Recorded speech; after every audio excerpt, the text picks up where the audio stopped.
ان الحمد للہ نحمده ونستعینه ونستغفره ونعوذ باللہ من شرور انفسنا ومن سیئات اعمالنا من يهده الله فلا مضل له ومن يضلله فلا هادي له واشهد ان لا اله الا الله وحده لا شريك له واشهد ان محمدا عبده ورسوله اما بعد فان خير الحديث كتاب الله وخير الهدي هدي محمد صلى الله عليه وآله وسلم وشر الأمور محدثاتها وكل محدثة بدعة وكل بدعة ضلالة وكل ضلالة في النار.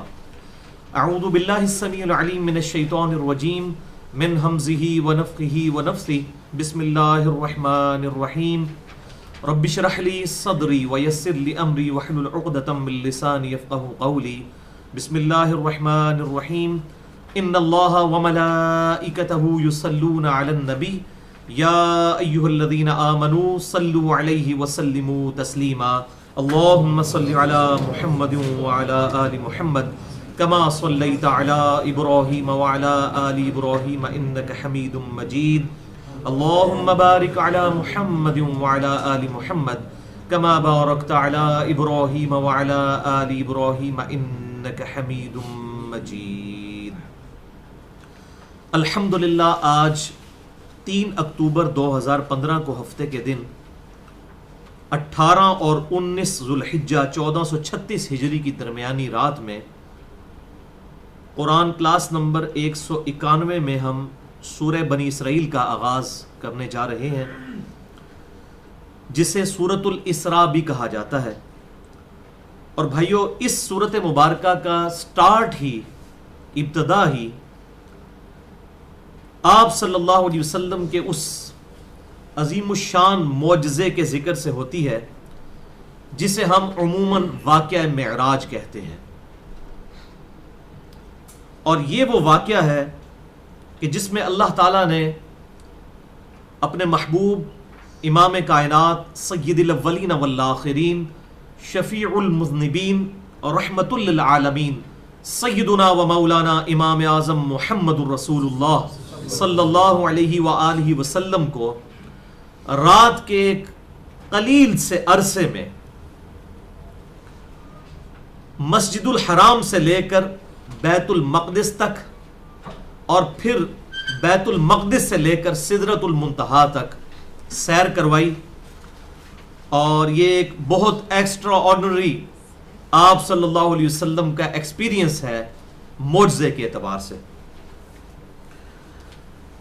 بھائیو، یہ جو ٹاپک ہے یہ بڑا ڈیٹیل طلب ٹاپک ہے، اس لیے ہم انشاءاللہ اس کو 3 نشستوں میں کور کریں گے. کنزیکٹیو ہماری 3 کلاسیں اسی پر ہوں گی، ایک آج والی کلاس، ایک اس سے اگلی اور ایک انشاءاللہ تعالی اس سے اگلی. اور ہماری یہ اہم ترین گفتگو ہماری ویب سائٹ اہلسنتپاک.com پر، ہمارے یوٹیوب کے چینل انجینئر محمد علی مرزا جو کہ میرے نام پر ہے اس کے تھرو اپلوڈ ہوگی. اور انشاءاللہ بھائی فیس بک پہ بھی اس کی لنک دے دیں گے. اور ہماری آج کی گفتگو کا عنوان ہوگا مسئلہ نمبر 126. اے، بی اور سی یہ 3 سٹنگز ہیں، ان میں سے آج ہوگی قرآن کلاس نمبر 191 میں مسئلہ نمبر 126A، جو اس کا یعنی کہ پارٹ 1 ہے. واقعہ معراج سے متعلق 3 علمی پوائنٹس اور قرآن حکیم سے واقع معراج کا بیان. اس حوالے سے آپ کو ایک یہ ریفرنس پیج بھی مل چکا ہے جس پہ قرآن حکیم سے 5 مختلف مقامات سے آیات درج ہیں. اس کی باری تو انشاءاللہ تقریباً اینڈ پہ آئے گی، اس لیے ابھی اس کو فولڈ کر کے اپنی جیب میں ڈال لیں.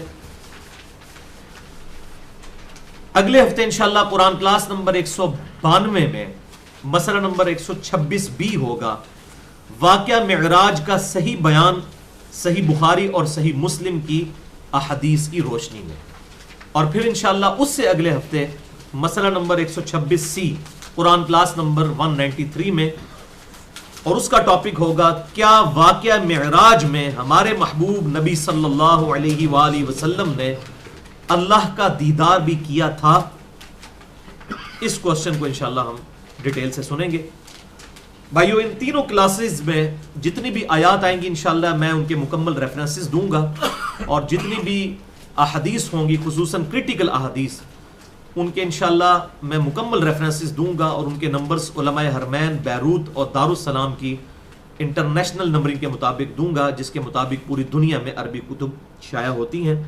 پھر بھی اگر کسی کی کوئی کیوری ہو تو لیکچر کے اینڈ پہ مجھ سے سوال کر سکتا ہے، لیکن لیکچر کے دوران کسی کو سوال کرنے کی اجازت نہیں، ورنہ گفتگو کا ڈیکورم ڈسٹرب ہو جاتا ہے۔ انشاءاللہ بھائیو، یہ ہماری واقعہ معراج کے اعتبار سے جو گفتگو ہے، انشاءاللہ یہ ایک ویڈیو بک بننے جا رہی ہے انشاءاللہ تعالی، اور فرقہ واریت کی لعنت سے بالاتر ہو کر ہر اسپیکٹ سے ہم انشاءاللہ تعالی اس کو کور کریں گے۔ اور اس حوالے سے میں وہ بات ریپیٹ کر دوں، کیونکہ یہ ٹاپک بڑا سینسیٹیو ہے، کہ بھائیو میں خود بھی تقریباً 31 سال تک بریلوی رہا، اس کے بعد 2008 میں کچھ عرصہ دیوبند کے ساتھ، اور پھر اہل حدیث اور پھر اہل تشیع کے ساتھ بھی کچھ وقت گزرا۔ الحمدللہ اب بھی میں سب کی باتیں سنتا ہوں، جو حق بات ہے قبول کر لیتا ہوں، اور جہاں پر غلطی دیکھوں تو کتاب و سنت کے دلائل کی روشنی میں بغیر کسی کلمہ گو اہل قبلہ کی تکفیر کیے ہوئے اصلاح کی کوشش کرتا ہوں، اور یہی ایک مسلمان کا ایٹیچیوڈ ہونا چاہیے۔ اور میں اپنے سامعین کی تسلی کے لیے ببانگ دوہل وہ بات ریپیٹ کر دوں کہ بھائیو، الحمدللہ میری روٹی دین کے ساتھ نہیں جڑی ہوئی، اور میں اپنی ذات کی خاطر دین سے 1 روپیہ کمانے کو بھی قطعاً حرام سمجھتا ہوں، کسی پر فتویٰ نہیں ہے، اپنی ذات کی خاطر۔ کیونکہ جو شخص سورس آف انکم دین کو بنا لے اور فرقہ واریت میں پڑ جائے، وہ کبھی بھی آپ کو حق بات نہیں بتائے گا الا ماشاء اللہ۔ تو اللہ تعالیٰ سے دعا کریں کہ اللہ تعالیٰ اس دن سے پہلے کہ ہم میں سے کسی کی روٹی دین کے ساتھ جڑ جائے، اللہ تعالیٰ ہمیں ایمان و عافیت کے ساتھ مدینہ شریف میں موت، بقیع غرقد میں مدفن، اور جنت الفردوس میں اپنے محبوب صلی اللہ علیہ وآلہ وسلم کا پڑوس عطا فرمائے، اور ہمیں مرنے سے پہلے فرقہ واریت کو 3 طلاقیں دے کر اور 4 تکبیریں پڑھ کر دفنانے کی بھی توفیق عطا فرمائے، آمین۔ بھائیو، آج کی ہماری جو نشست ہے وہ انشاءاللہ 2 حصوں پر مشتمل ہوگی۔ پورشن نمبر 1 میں ہم سورہ بنی اسرائیل اور معجزات اور کرامت کے فرق کے حوالے سے اور واقعہ معراج کے متعلق 3 علمی پوائنٹس انشاءاللہ ان ڈیپتھ ڈسکس کریں گے، اور پھر انشاءاللہ پورشن نمبر 2 کے اندر آخری 15-20 منٹ میں یہ ہم 5 ریفرنسز بھی انشاءاللہ کور کریں گے انشاءاللہ تعالی۔ لہٰذا گفتگو کی ڈیٹیل میں جانے سے پہلے ایک دفعہ دروشی پڑھ لیجئے۔ اللہم صلی علی محمد وعلی آل محمد کما صلیت علی ابراہیم وعلی آل ابراہیم انک حمید مجید، اللہم بارک علی محمد وعلی آل محمد کما بارکت علی ابراہیم وعلی آل ابراہیم انک حمید مجید۔ علمی پوائنٹ نمبر 1، بھائیو، سورہ بنی اسرائیل قرآن حکیم میں مکی صورتوں میں سے ایک صورت ہے، اور قرآن پاک میں اس کا مصحف کی ترتیب میں 17 نمبر ہے، 17 نمبر۔ اور سورہ بنی اسرائیل وہ صورت ہے جس سے قرآن حکیم کی 4تھی منزل شروع ہوتی ہے اور 15واں پارہ شروع ہوتا ہے۔ یہ بڑا امپورٹنٹ یعنی کہ پوائنٹ ہے قرآن حکیم میں، یہ ایک خاص پوزیشن ہے اس صورت کی۔ سورہ بنی اسرائیل کے 2 نام ہیں، سورہ بنی اسرائیل جو ہمیں پتہ ہے، اور دوسرا ہے سورۃ الاسراء۔ قرآن حکیم میں اس کے علاوہ بھی کئی صورتیں ہیں جن کے 2 نام ہیں، مثلا سورۃ المؤمن قرآن حکیم میں جو صورت ہے، سورت نمبر 40، اس کے بھی 2 نام ہیں۔ آپ عرب کے چھپے ہوئے قرآن جب دیکھیں گے ان میں اس کو سورۃ الغافر لکھا جاتا ہے، ہمارے سب کانٹیننٹ میں سورۃ المؤمن سے لکھا جاتا ہے۔ یہ دونوں نام کتاب و سنت سے ثابت ہیں، یہ دونوں الفاظ غافر بھی، الغافر، اور المؤمن، یہ دونوں الفاظ اس سورت کے اندر بھی موجود ہیں۔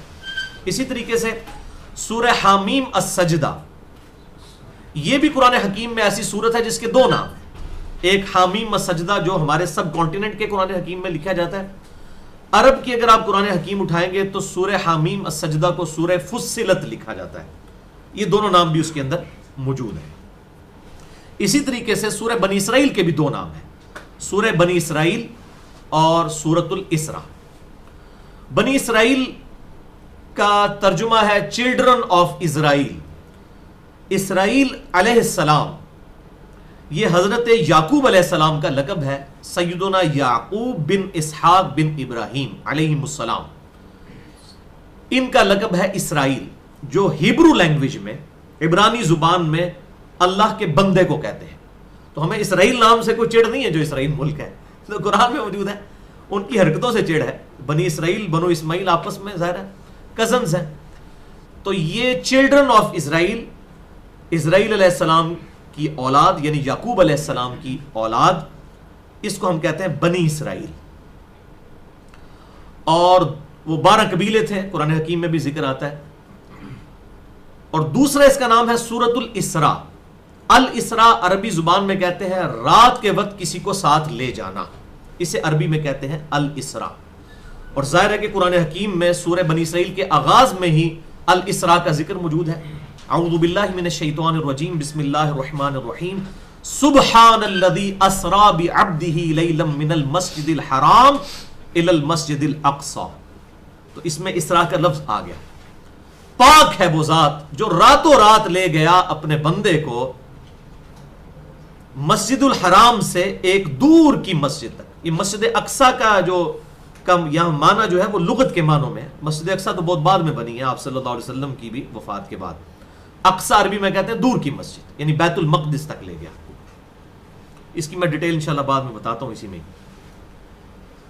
تو یہ الاسراء جو ہے عربی زبان میں رات کو کسی کو ساتھ لے جانے کو الاسراء کہتے ہیں. اس کے ثبوت میں قرآن حکیم میں سورہ الدخان کی آیت نمبر 23 ہے. اعوذ باللہ من الشیطان الرجیم فَأَسْرِ بِعِبَادِي لَيْلًا إِنَّكُمْ مُتَّبَعُونَ. اے موسیٰ علیہ السلام، پس ہمارے بندوں کو راتوں رات لے کر نکلو، یقیناً یہ فرعونی تمہارا پیچھا کریں گے. تو موسیٰ علیہ السلام 6 لاکھ کے لشکر کو روحانی طور پر لے کے نہیں نکلے تھے، جسمانی طور پر لے کے نکلے تھے. یہ سیم وہی لفظ ہے الاسراء سورۃ الدخان آیت نمبر 23 کے اندر.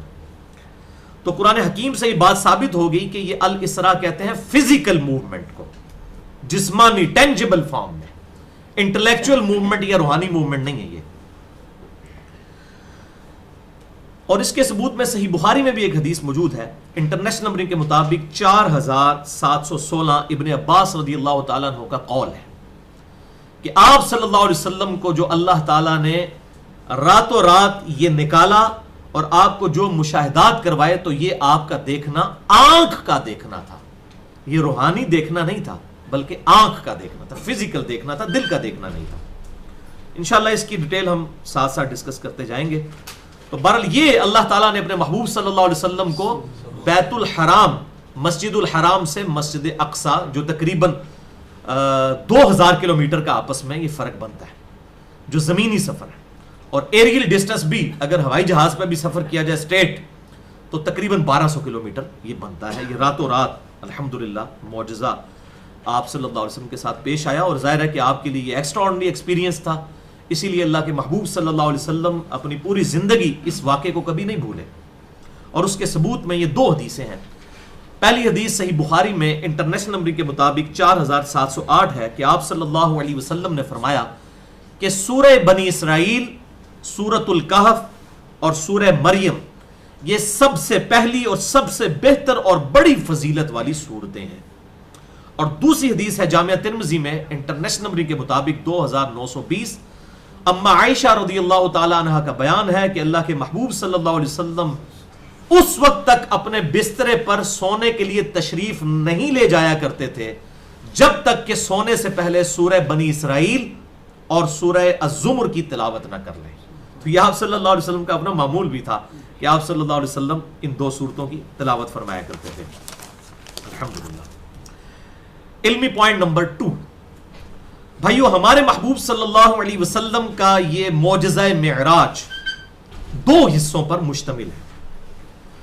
پہلے حصے کو ہم کہتے ہیں الاسراء، یعنی رات کا سفر، جو سورہ بنی اسرائیل کے شروع میں ذکر ہوا، بیت اللہ سے لے کر، مسجد الحرام سے لے کر دور کی مسجد یعنی بیت المقدس تک. اور دوسرا ہے المعراج، وہ وہاں سے لے کر یعنی بیت المقدس سے لے کر سدرۃ المنتہا تک. یہ ہے جسے ہم المعراج کہتے ہیں. تو یہ 2 اصطلاحات، 2 ٹرمز بھی سمجھ لیں. الاسراء کا مطلب ہے رات کے وقت کسی کو لے جانا، جو سورہ الدخان کی آیت نمبر 23 بھی میں نے پڑھی، فَأَسْرِ بِعِبَادِي لَيْلًا إِنَّكُمْ مُتَّبَعُونَ. اے موسیٰ علیہ السلام ان بندوں کو ساتھ لے کر نکلو، بے شک تمہارا پیچھا کیا جائے گا، یعنی فرعونی پیچھا کریں گے۔ پھر اس کے بعد ذکر آتا ہے اللہ تعالیٰ نے ان کو ڈبو دیا۔ تو یہ فزیکلی موومنٹ تھی جو بنی اسرائیل تقریباً 6 لاکھ کا لشکر لے کر سیدنا موسیٰ علیہ السلام نکلے۔ تو اسی لفظ کا ترجمہ یہاں سے بھی ہمیں ملتا ہے کہ یہ ہے الاسراء، زمینی سفر جو بیت اللہ سے لے کر بیت المقدس تک تھا، اور دوسرا اس کا حصہ ہے المعراج جو بیت المقدس سے لے کر سدرۃ المنتہا تک تھا۔ یہ 2 حصے ہیں۔ المعراج عربی زبان میں کہتے ہیں بلند ہونے کو، تو وہ زمینی سفر، اور یہ ہے بلند ہونے کا سفر۔ انشاءاللہ اس کی پوری ڈیٹیل ہم اگلے لیکچرز میں ڈسکس کریں گے۔ بہرحال یہاں پر میں ایک بات کے اعتبار سے رجوع ریکارڈ کروا دوں، کافی عرصے سے لوگ مجھے کہہ رہے تھے، مسئلہ نمبر 41 میں نے یہ بات کہی تھی کہ نبی صلی اللہ علیہ وسلم سفر معراج میں سدرۃ المنتہا سے بھی آگے چلے گئے تھے۔ ظاہر پبلک میں تو یہی مشہور ہے، تو یہ بات بالکل جھوٹ ہے۔ یہ دنیا کی کسی صحیح حدیث میں تو دور کی بات، دنیا میں کسی جھوٹی اور ضعیف روایت میں بھی جو اہل سنت کی مین سٹریم کی کتابیں ہیں حدیث کی، کہیں پر یہ موجود نہیں ہے۔ بالکل بلنڈر ہے، بالکل جھوٹ ہے، چونکہ ہمیں پتہ نہیں تھا، لہٰذا میرا اس ویڈیو کی وساطت سے اس حوالے سے رجوع ریکارڈ ہو گیا۔ بہرحال اس حوالے سے بھائیو، محدث اعظم سعودی عرب شیخ ناصر الدین البانی رحمہ اللہ المتوفی 1999 عیسوی اور 1420 ہجری، انہوں نے الحمدللہ ایک کتاب الگ سے لکھی ہے عربی زبان کے اندر۔ اس کتاب کا نام ہے الاسراء والمعراج، یعنی زمینی سفر اور آسمانی سفر۔ اس میں انہوں نے 17 احادیث لی ہیں پوری تخریج اور تحکیم کے ساتھ، اور 109 پیجز پر مشتمل یہ کتاب ہے۔ اپنی نوعیت کی ایک منفرد کتاب ہے۔ مکتبۃ الشاملہ میں بھی شیخ البانی رحمہ اللہ کی بکس کے اندر یہ کتاب الاسراء والمعراج موجود ہے۔ جسے شوق ہو تو پڑھ سکتا ہے، اللہ کرے اس کا اردو ترجمہ بھی آ جائے تاکہ پبلک کے لیے آسانی ہو جائے۔ بال اس میں انہوں نے تمام پرائمری بکس جو ہے صحیح بخاری، صحیح مسلم اور باقی کتابوں سے حدیثوں کو ایک جگہ کمپائل کیا ہے الحمدللہ۔ بھائیو، یہ جو الاسراء والمعراج آپ صلی اللہ علیہ وسلم کا وہ عظیم ترین معجزہ ہے، اور یہ ان 3 بڑے بڑے معجزات میں شامل ہے جن کا ذکر قرآن حکیم میں بھی موجود ہے۔ آپ صلی اللہ علیہ وسلم کے صرف 3 معجزے ایسے ہیں جن کا ذکر قرآن میں ہے۔ البتہ اس کے علاوہ جتنے آپ کے سینکڑوں معجزات ہیں ان کا ذکر قرآن میں نہیں ہے، صحیح بخاری، صحیح مسلم اور باقی احادیث کی کتابوں میں ملتا ہے۔ اس حوالے سے کسی کو اگر شوق ہو تو یہ ساری احادیث جو ہیں کمبائنڈ فارم میں آپ کو ایک بک میں ملیں گی، اور میں اکثر آپ لوگوں کو یہ کہتا ہوں، اس لیے الحمدللہ اکثر لوگوں نے یہ بک خرید بھی لی ہے۔ ہم نے PDF فارم میں اس کو اپلوڈ بھی کیا ہوا ہے ahlsunnatpak.com پر، مشکات المصابیح۔ اس میں انٹرنیشنل نمبرنگ کے مطابق 5852 سے لے کر 5943 تک کل 92 احادیث آپ صلی اللہ علیہ وسلم کے معجزات، واقعہ معراج، علامات نبوت سے ریلیٹڈ صحیح بخاری، صحیح مسلم اور باقی کتابوں سے موجود ہیں۔ اسی لیے میں نے مشکات المصابیح کا پورا تعارف کروایا تھا 1 گھنٹے میں، مسئلہ نمبر 111B، کہ اگر کسی کے پاس مشکات آ گئی تو سمجھ لیں کہ حدیث کا انسائکلوپیڈیا ہے یہ کتاب مشکات المصابیح۔ تو یہ 92 احادیث اس ٹاپک میں ہیں، اور 92 کی ماشاءاللہ نسبت بھی بڑی اچھی ہے۔ محمد صلی اللہ علیہ وسلم کے جو حروف ابجد ہیں وہ بھی 92 بنتے ہیں، اور ہمارے پاکستان کا کنٹری کوڈ بھی 92 ہے الحمدللہ۔ تو مجھے بڑی خوشی ہوئی ہے 92 احادیث الحمدللہ۔ بھائیو، قرآن حکیم میں آپ صلی اللہ علیہ وسلم کے جو 3 معجزات ذکر ہوئے ہیں وہ سن بھی لیں انٹرسٹ کے طور پر، چونکہ میں نے یہ بات کی 3 ہی معجزات ہیں جن کا ذکر قرآن حکیم میں آیا۔ نمبر 1، الٹیمیٹ معجزہ، سب سے بڑا معجزہ جس کی بنیاد پر دعوی نبوت ہے، یعنی قرآن حکیم۔ اس کا ذکر اللہ تعالیٰ نے معجزے کے طور پر کہ آپ صلی اللہ علیہ وسلم کا معجزہ یہ کتاب ہے جس کی بنیاد پر دعوی نبوت ہے، جیسا کہ موسیٰ علیہ السلام کا عصا تھا۔ تو اس حوالے سے میں نے بڑی ڈیٹیل سے گفتگو کی ہے۔ یہ ذکر سورۃ العنکبوت کی آیت نمبر 51 میں بھی ملتا ہے، سورۃ الحجر کی آیت نمبر 9 میں بھی۔ میرے 2 لیکچرز ہیں، مسئلہ نمبر 85 کے نام سے قرآن اور قتال، نبی صلی اللہ علیہ وسلم کی 2 خصوصیات، اور ایک اور لیکچر ہے مسئلہ نمبر 115 قرآن حکیم کی حفاظت کا معجزہ اور سنی شیعہ اختلاف کی حقیقت قرآن حکیم کے حوالے سے۔ دوسرا معجزہ جس کا ذکر قرآن حکیم میں موجود ہے بھائیو، وہ ہے چاند کے 2 ٹکڑے ہونے کا ذکر، اور وہ سورۃ القمر کی پہلی 3 آیات کے اندر آپ صلی اللہ علیہ وسلم کا یہ معجزہ ذکر ہوا ہے.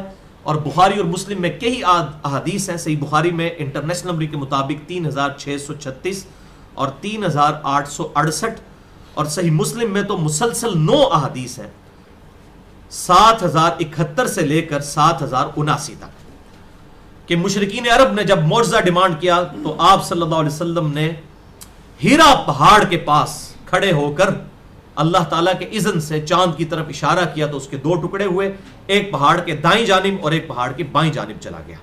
اور لوگوں نے یہ لائیو منظر دیکھا، اور اس حدیث کو روایت کرنے والے کئی صحابہ ہیں، جن میں پہلے 10 مسلمان صحابہ میں سے سیدنا ابن مسعود رضی اللہ تعالیٰ عنہ بھی شامل ہیں، سیدنا ابن عباس شامل ہیں، سیدنا ابن عمر شامل ہیں، سیدنا انس ابن مالک شامل ہیں. یہ میں اس لیے کہہ رہا ہوں کہ بعض لوگ کہتے ہیں جی ابن عباس تو اس وقت پیدا ہی نہیں ہوئے تھے جب چاند 2 ٹکڑے ہوا تھا. تو ابن عباس بے شک نہ پیدا ہوئے ہوں، ابن مسعود تو اس وقت مسلمان ہو چکے تھے، انہوں نے بھی اس حدیث کو روایت کی ہے. تو یہ تعلیم کی کمی کی وجہ سے لوگ اس طرح کی باتیں کرتے ہیں، سطحی نالج کی وجہ سے. یہ 5 صحابہ نے بخاری اور مسلم میں اس حدیث کو روایت کیا، جس میں ابن مسعود ہیں جو پہلے 5 صحابہ میں بھی شامل ہیں اسلام لانے والے، انہوں نے یہ معجزہ دیکھا ہوا ہے. اور تیسرا معجزہ ہے جو آج ہم ڈسکس کر رہے ہیں، واقعہ معراج، یعنی الاسراء والمعراج، زمینی سفر بھی اور آسمانی سفر بھی. زمینی سفر کا ذکر سورہ بنی اسرائیل کی شروع کی آیات میں ہے، اور آسمانی سفر کا ذکر سورۃ النجم کی شروع کی آیات کے اندر ہے. انشاءاللہ آج ہم وہ کور بھی کریں گے. یہاں پر بھائیوں میں ذرا معجزے کی اصطلاح اور ٹرمنالوجی کے اوپر بھی تھوڑی سی گفتگو کرنا چاہتا ہوں. یہ بھی بہت بڑا ادھار ہے میرے کندھوں پر کہ اس کے اوپر بھی گفتگو کی جائے. معجزہ، کرامت، استدراج، یہ کیا چیز ہے؟ قرآن و سنت کی روشنی میں معجزہ نام کی کوئی ٹرم موجود نہیں ہے کسی بھی حدیث میں، نہ کسی آیت میں. یہ پیورلی علم الکلام کی ٹرمنالوجی ہے، اصطلاح ہے، اور اصطلاح استعمال کرنے میں کوئی حرج نہیں ہے. قرآن حکیم میں جو معجزے کے لیے اصطلاح استعمال ہوئی ہے وہ ہے آیتن. وقف کریں گے آیا، سائن، نشانی. سائن ہم کہتے ہیں اس کو انگلش کے اندر، اس لیے ہم جو سگنیچر بھی کہتے ہیں ان کو بھی سائن کہتے ہیں، یعنی ہماری نشانی. اور اردو میں ہم اس کو نشانی کا لفظ استعمال کرتے ہیں. البتہ سمجھانے کے لیے گفتگو کی جا سکتی ہے. علم الکلام میں معجزہ عقل کو عاجز کر دینے والی چیز، یعنی فزیکل فینومینا آف نیچر، قانون قدرت کو توڑنے والی چیز، جو فزیکلی قانون قدرت جو اللہ تعالیٰ نے بنائے ہوئے ہیں ان کے اندر وہ چیز نہیں آتی. اب چاند کا 2 ٹکڑے ہونا انگلی کے اشارے سے امپاسبل ہے، بغیر اس کے کہ یہ معجزہ ہو، عقل کو عاجز کر دینے والی چیز. تو یہ ٹرم استعمال کر سکتے ہیں. بعض لوگ علم الکلام سے بالکل چڑھ جاتے ہیں، ظاہر ہے اس میں نیگیٹو چیزیں بھی آئی ہیں عقائد، اسماء و صفات کے حوالے سے، اس لیے میں نے اس پہ ایک پوری گفتگو بھی کی ہے. مسئلہ نمبر 41 اسماء و صفات اور علم الکلام کے حوالے سے بڑی انٹلیکچوئل وہ گفتگو ہے. جسے شوق ہو تو مسئلہ نمبر 41 دیکھ سکتا ہے اہل سنت پاک.com پر. تو یہ معجزہ جو ہے جس کو ہم آیہ کہتے ہیں، انگلش میں سائن اور اردو میں ہم نشانی کہتے ہیں، یہ اللہ تعالیٰ انبیاء کو عطا فرماتا ہے. قرآن حکیم میں سورۃ المائدہ کے اندر، سورہ آل عمران کے اندر عیسیٰ علیہ السلام کے بارے میں آیا کہ وہ اللہ کے اذن سے مردوں کو زندہ کر دیتے تھے. سورہ طٰہٰ، سورہ القصص کے اندر آیا کہ سیدنا موسیٰ علیہ السلام لاٹھی پھینکتے تھے اور وہ پلانٹ کنگڈم اینیمل کنگڈم میں بدل جاتی تھی، یعنی اس کا اژدہا بن جاتا تھا. یہ عقل کو عاجز کر دینے والی چیز ہے. تو یہ معجزات اللہ تعالیٰ اپنے پیغمبروں کو عطا فرماتا ہے تاکہ لوگ ان کی طرف اٹریکٹ ہو کر ان کی دعوت کو قبول کریں. اس حوالے سے ہمارے نبی صلی اللہ علیہ وسلم کا معجزہ یہ ہے القرآن، کیونکہ آپ کی نبوت قیامت تک کے لیے تھی، آپ کا معجزہ بھی قیامت تک کے لیے. اسی پہ تو میں نے مسئلہ 85 ریکارڈ کروایا، وہ بڑا دلچسپ ہے، جسے شوق ہو ضرور دیکھے. قرآن اور قتال، ہمارے محبوب صلی اللہ علیہ وسلم کی 2 خصوصیات. تو اب یہاں پر یہ بھی سمجھ لیں کہ یہ معجزہ نبی کے اختیار میں نہیں ہوتا، جب اللہ تعالیٰ چاہتا ہے اس کے لیے ظاہر کر دیتا ہے. یہ کوئی کیپیبلٹی نہیں ہے جو کسی کو حاصل ہو جائے. جیسے جب کسی ماں کے ہاں بچہ پیدا ہوتا ہے تو وہ اپنی مرضی سے اس کے پستان میں دودھ نہیں اترتا، آٹومیٹکلی اللہ تعالیٰ یہ فزیکل فینومینا آف نیچر اس کے اوپر جاری کر دیتا ہے. ورنہ اگر یہ بات ہو تو وہ عام حالت میں بھی دودھ اتار لے کسی طریقے سے، ایسے نہیں ہو سکتا. تو یہ کوئی کیپیبلٹی نہیں ہے کہ کسی کو حاصل ہو جائے کہ کوئی ٹرک کسی کے ہاتھ لگ گیا کہ وہ یہ کر لے، سوائے اس کے کہ کوئی اللہ تبارک و تعالیٰ پرماننٹلی کسی کے ساتھ چیز اٹیچ کر لے۔ تو یہ دو قسم کے معجزات اور آیا ہوتے ہیں۔ نمبر 1 وہ کیٹیگری ہے جو اللہ تعالیٰ نے پرماننٹلی اٹیچ کر دی ہے پیغمبروں کے ساتھ۔ مثلا سیدنا داؤد علیہ السلام کے بارے میں آتا ہے سورہ سبا کی آیت نمبر 10 اور 11 کے اندر کہ ہم نے داؤد کے ہاتھوں پر لوہا نرم کر دیا تھا اور وہ اپنے ہاتھ سے زرے بنا لیتے تھے۔ جیسے ہم مٹی کو گوندیں اور اس مٹی سے جو مرضی بنا لیں، اس طرح حضرت داؤد علیہ السلام کو اللہ نے یہ معجزہ دیا تھا کہ وہ جب لوہے کو ہاتھ لگاتے تھے تو لوہا بالکل آٹے اور مٹی کی طرح گوندا جاتا تھا۔ سورہ سبا آیت نمبر 10 اور 11۔ اب یہ پرماننٹلی اٹیچ تھا ان کے ساتھ معجزہ، جب بھی وہ کرتے تھے ایسا ہو جاتا تھا۔ ہمارے محبوب صلی اللہ علیہ وسلم کے ساتھ بھی پرماننٹلی اٹیچ دو بڑے معجزات ہیں، بخاری اور مسلم کے اندر آتی ہیں حدیث، میں نے پورا لیکچر ریکارڈ کروایا ہے۔ مسئلہ نمبر 118 آپ صلی اللہ علیہ وسلم کے پسینہ مبارک کے بارے میں، آپ صلی اللہ علیہ وسلم کے سایہ مبارک کے بارے میں، آپ صلی اللہ علیہ وسلم کے پیشاب مبارک کے بارے میں، جو احادیث میں نے اس میں بتائی ہیں۔ بہرحال اس میں ہی میں نے یہ دونوں احادیث بھی بتائی تھی صحیح بخاری اور مسلم کے ریفرنس سے کہ دو بڑے معجزات آپ کے ساتھ پرماننٹلی اٹیچ تھے۔ ایک تو آپ کے مبارک پسینے سے خوشبو آتی تھی، اب یہ امپاسبل ہے، یہ تو نہ کسی صحابی کے پسینے سے آ سکتی ہے اور نہ ہم میں سے کسی کی آ سکتی ہے، یہ ایکسٹراڈنری ہے، پسینے میں سے ہمیشہ بدبو آتی ہے۔ اور دوسرا آپ صلی اللہ علیہ وسلم اپنے پیٹھ کے پیچھے بھی دیکھ لیتے تھے، یہ بھی بخاری اور مسلم دونوں میں ہے، یعنی آپ صلی اللہ علیہ وسلم کو ان دو آنکھوں سے 360 ڈگری کا ویژن نظر آتا تھا۔ یہاں پر آنکھ مبارک نہیں تھی پیچھے کوئی، لیکن انہی آنکھوں سے ہم تو دیکھیں 180 ڈگری سے زیادہ دیکھ نہیں سکتے، تو آپ صلی اللہ علیہ وسلم اپنے پیٹھ کے پیچھے بھی دیکھتے تھے۔ یہ پرماننٹلی اٹیچ تھا آپ کے ساتھ معجزہ۔ اچھا دوسری قسم کے معجزات وہ ہیں جو for the time being attach ہوتے ہیں، وقتی طور پر اللہ تعالیٰ جب چاہتا ہے ظاہر فرما دیتا ہے۔ مثلا موسیٰ علیہ السلام کے ہاتھ میں عصا تھا، پہلی دفعہ جب اللہ تعالیٰ سے ان کی گفتگو ہوئی قرآن حکیم میں، اللہ نے کہا تیرے ہاتھ میں کیا ہے؟ انہوں نے کہا جی یہ میرے ہاتھ میں جو ہے وہ عصا ہے، میں اس سے اپنی بکریوں کے لیے پتے جھاڑتا ہوں۔ تو اللہ تعالیٰ نے کہا کہ اس کو ذرا پھینکو، انہوں نے پھینکا تو وہ اژدہا بن گیا۔ تو موسیٰ علیہ السلام وہاں سے بھاگے، کیوں بھاگے؟ ڈر کے۔ اگر ان کو اینڈ رزلٹ پتا ہوتا کہ یہ میں خود بنانے جا رہا ہوں تو کبھی بھی نہ بھاگتے۔ مثلا جس شخص نے پہلی دفعہ کبھی ماچس کی تیلی لگائی ہو اور اس کو پتا نہ ہو چھوٹے بچے کو کہ اس میں سے ایک دم آگ نکلتی ہے، تو آپ دیکھیں فوراً ڈر جاتا ہے، کیونکہ اس کا پہلا ایکسپیرینس کوئی نہیں ہوتا۔ ہاں جب ایکسپیرینس ہو جاتا ہے پھر وہ خود لگاتا رہتا ہے۔ اب موسیٰ علیہ السلام کا یہ قطعاً ایکسپیرینس نہیں تھا کہ یہ پلانٹ کنگڈم اینیمل کنگڈم میں بدل جائے گی، ورنہ کبھی پریشان نہ ہوتے۔ وہ کہتے ہیں ہم پتا ہے میں آپ بنایا ہے، جس طرح کہتے ہیں بزرگ کر لیندے نے، آج کل نہیں ویسے کر سک رہے بزرگ، سارے فیل ہو گئے ہیں، کیونکہ جیو نیوز آ گیا ہے، ARY آ گیا ہے، سما آ گیا ہے، دنیا ٹی وی آ گیا ہے اور ایکسپریس آ گیا ہے۔ بزرگ سارے فیل نے، انہیں دکھائی نہیں سکتے، وہ پرانی اسٹوریاں نے لکھ دینا جھوٹ، ان تو بھائی کہیں گے جی ویڈیو بناؤ۔ اب یہ بزرگ سارے فیل ہیں، وجہ ہے کہ یہ کام ایسے کر نہیں کوئی سکتا، تو ویڈیو بنانی پڑے گی، اور ویڈیو بنائیں گے سارے پول کھل جائیں گے۔ آپ آئے دن اخباروں میں دیکھیں گے ساری چیزوں کے پول کھل رہے ہوتے ہیں۔ تو اب یہ انشاءاللہ تعالیٰ قیامت تک کے لیے اس فتنے کا دروازہ بند ہو گیا، اور وہ جتنا بھی کوئی اس طرح کا مسئلہ اٹھاتا ہے وہ میڈیا والے پورا ڈیپ ڈیک کر کے اگلے دن بتا دیتے ہیں جی اے تماشا کیتا جی انہوں نے، ٹھیک ہے۔ ہاں انبیاء کا معاملہ ڈفرنٹ ہے، کیونکہ اللہ نے ان کو منوانا ہوتا ہے۔ بزرگوں کو منوانا اللہ تعالیٰ کی ذمہ داری نہیں ہے، کیونکہ وہ دین نہیں ہے نا، دین تو ہے انبیاء کو ماننا، ان کے اوپر نازل کتابوں کو ماننا، بزرگوں کو ماننا تو دین نہیں ہے نا۔ ان کا احترام کریں، وہ بھی ہماری طرح کے انسان ہے، اللہ تعالیٰ نے ان کے ساتھ بھی وہی معاملہ کرنا ہے جو ہمارے ساتھ کرنا ہے، ٹھیک ہے۔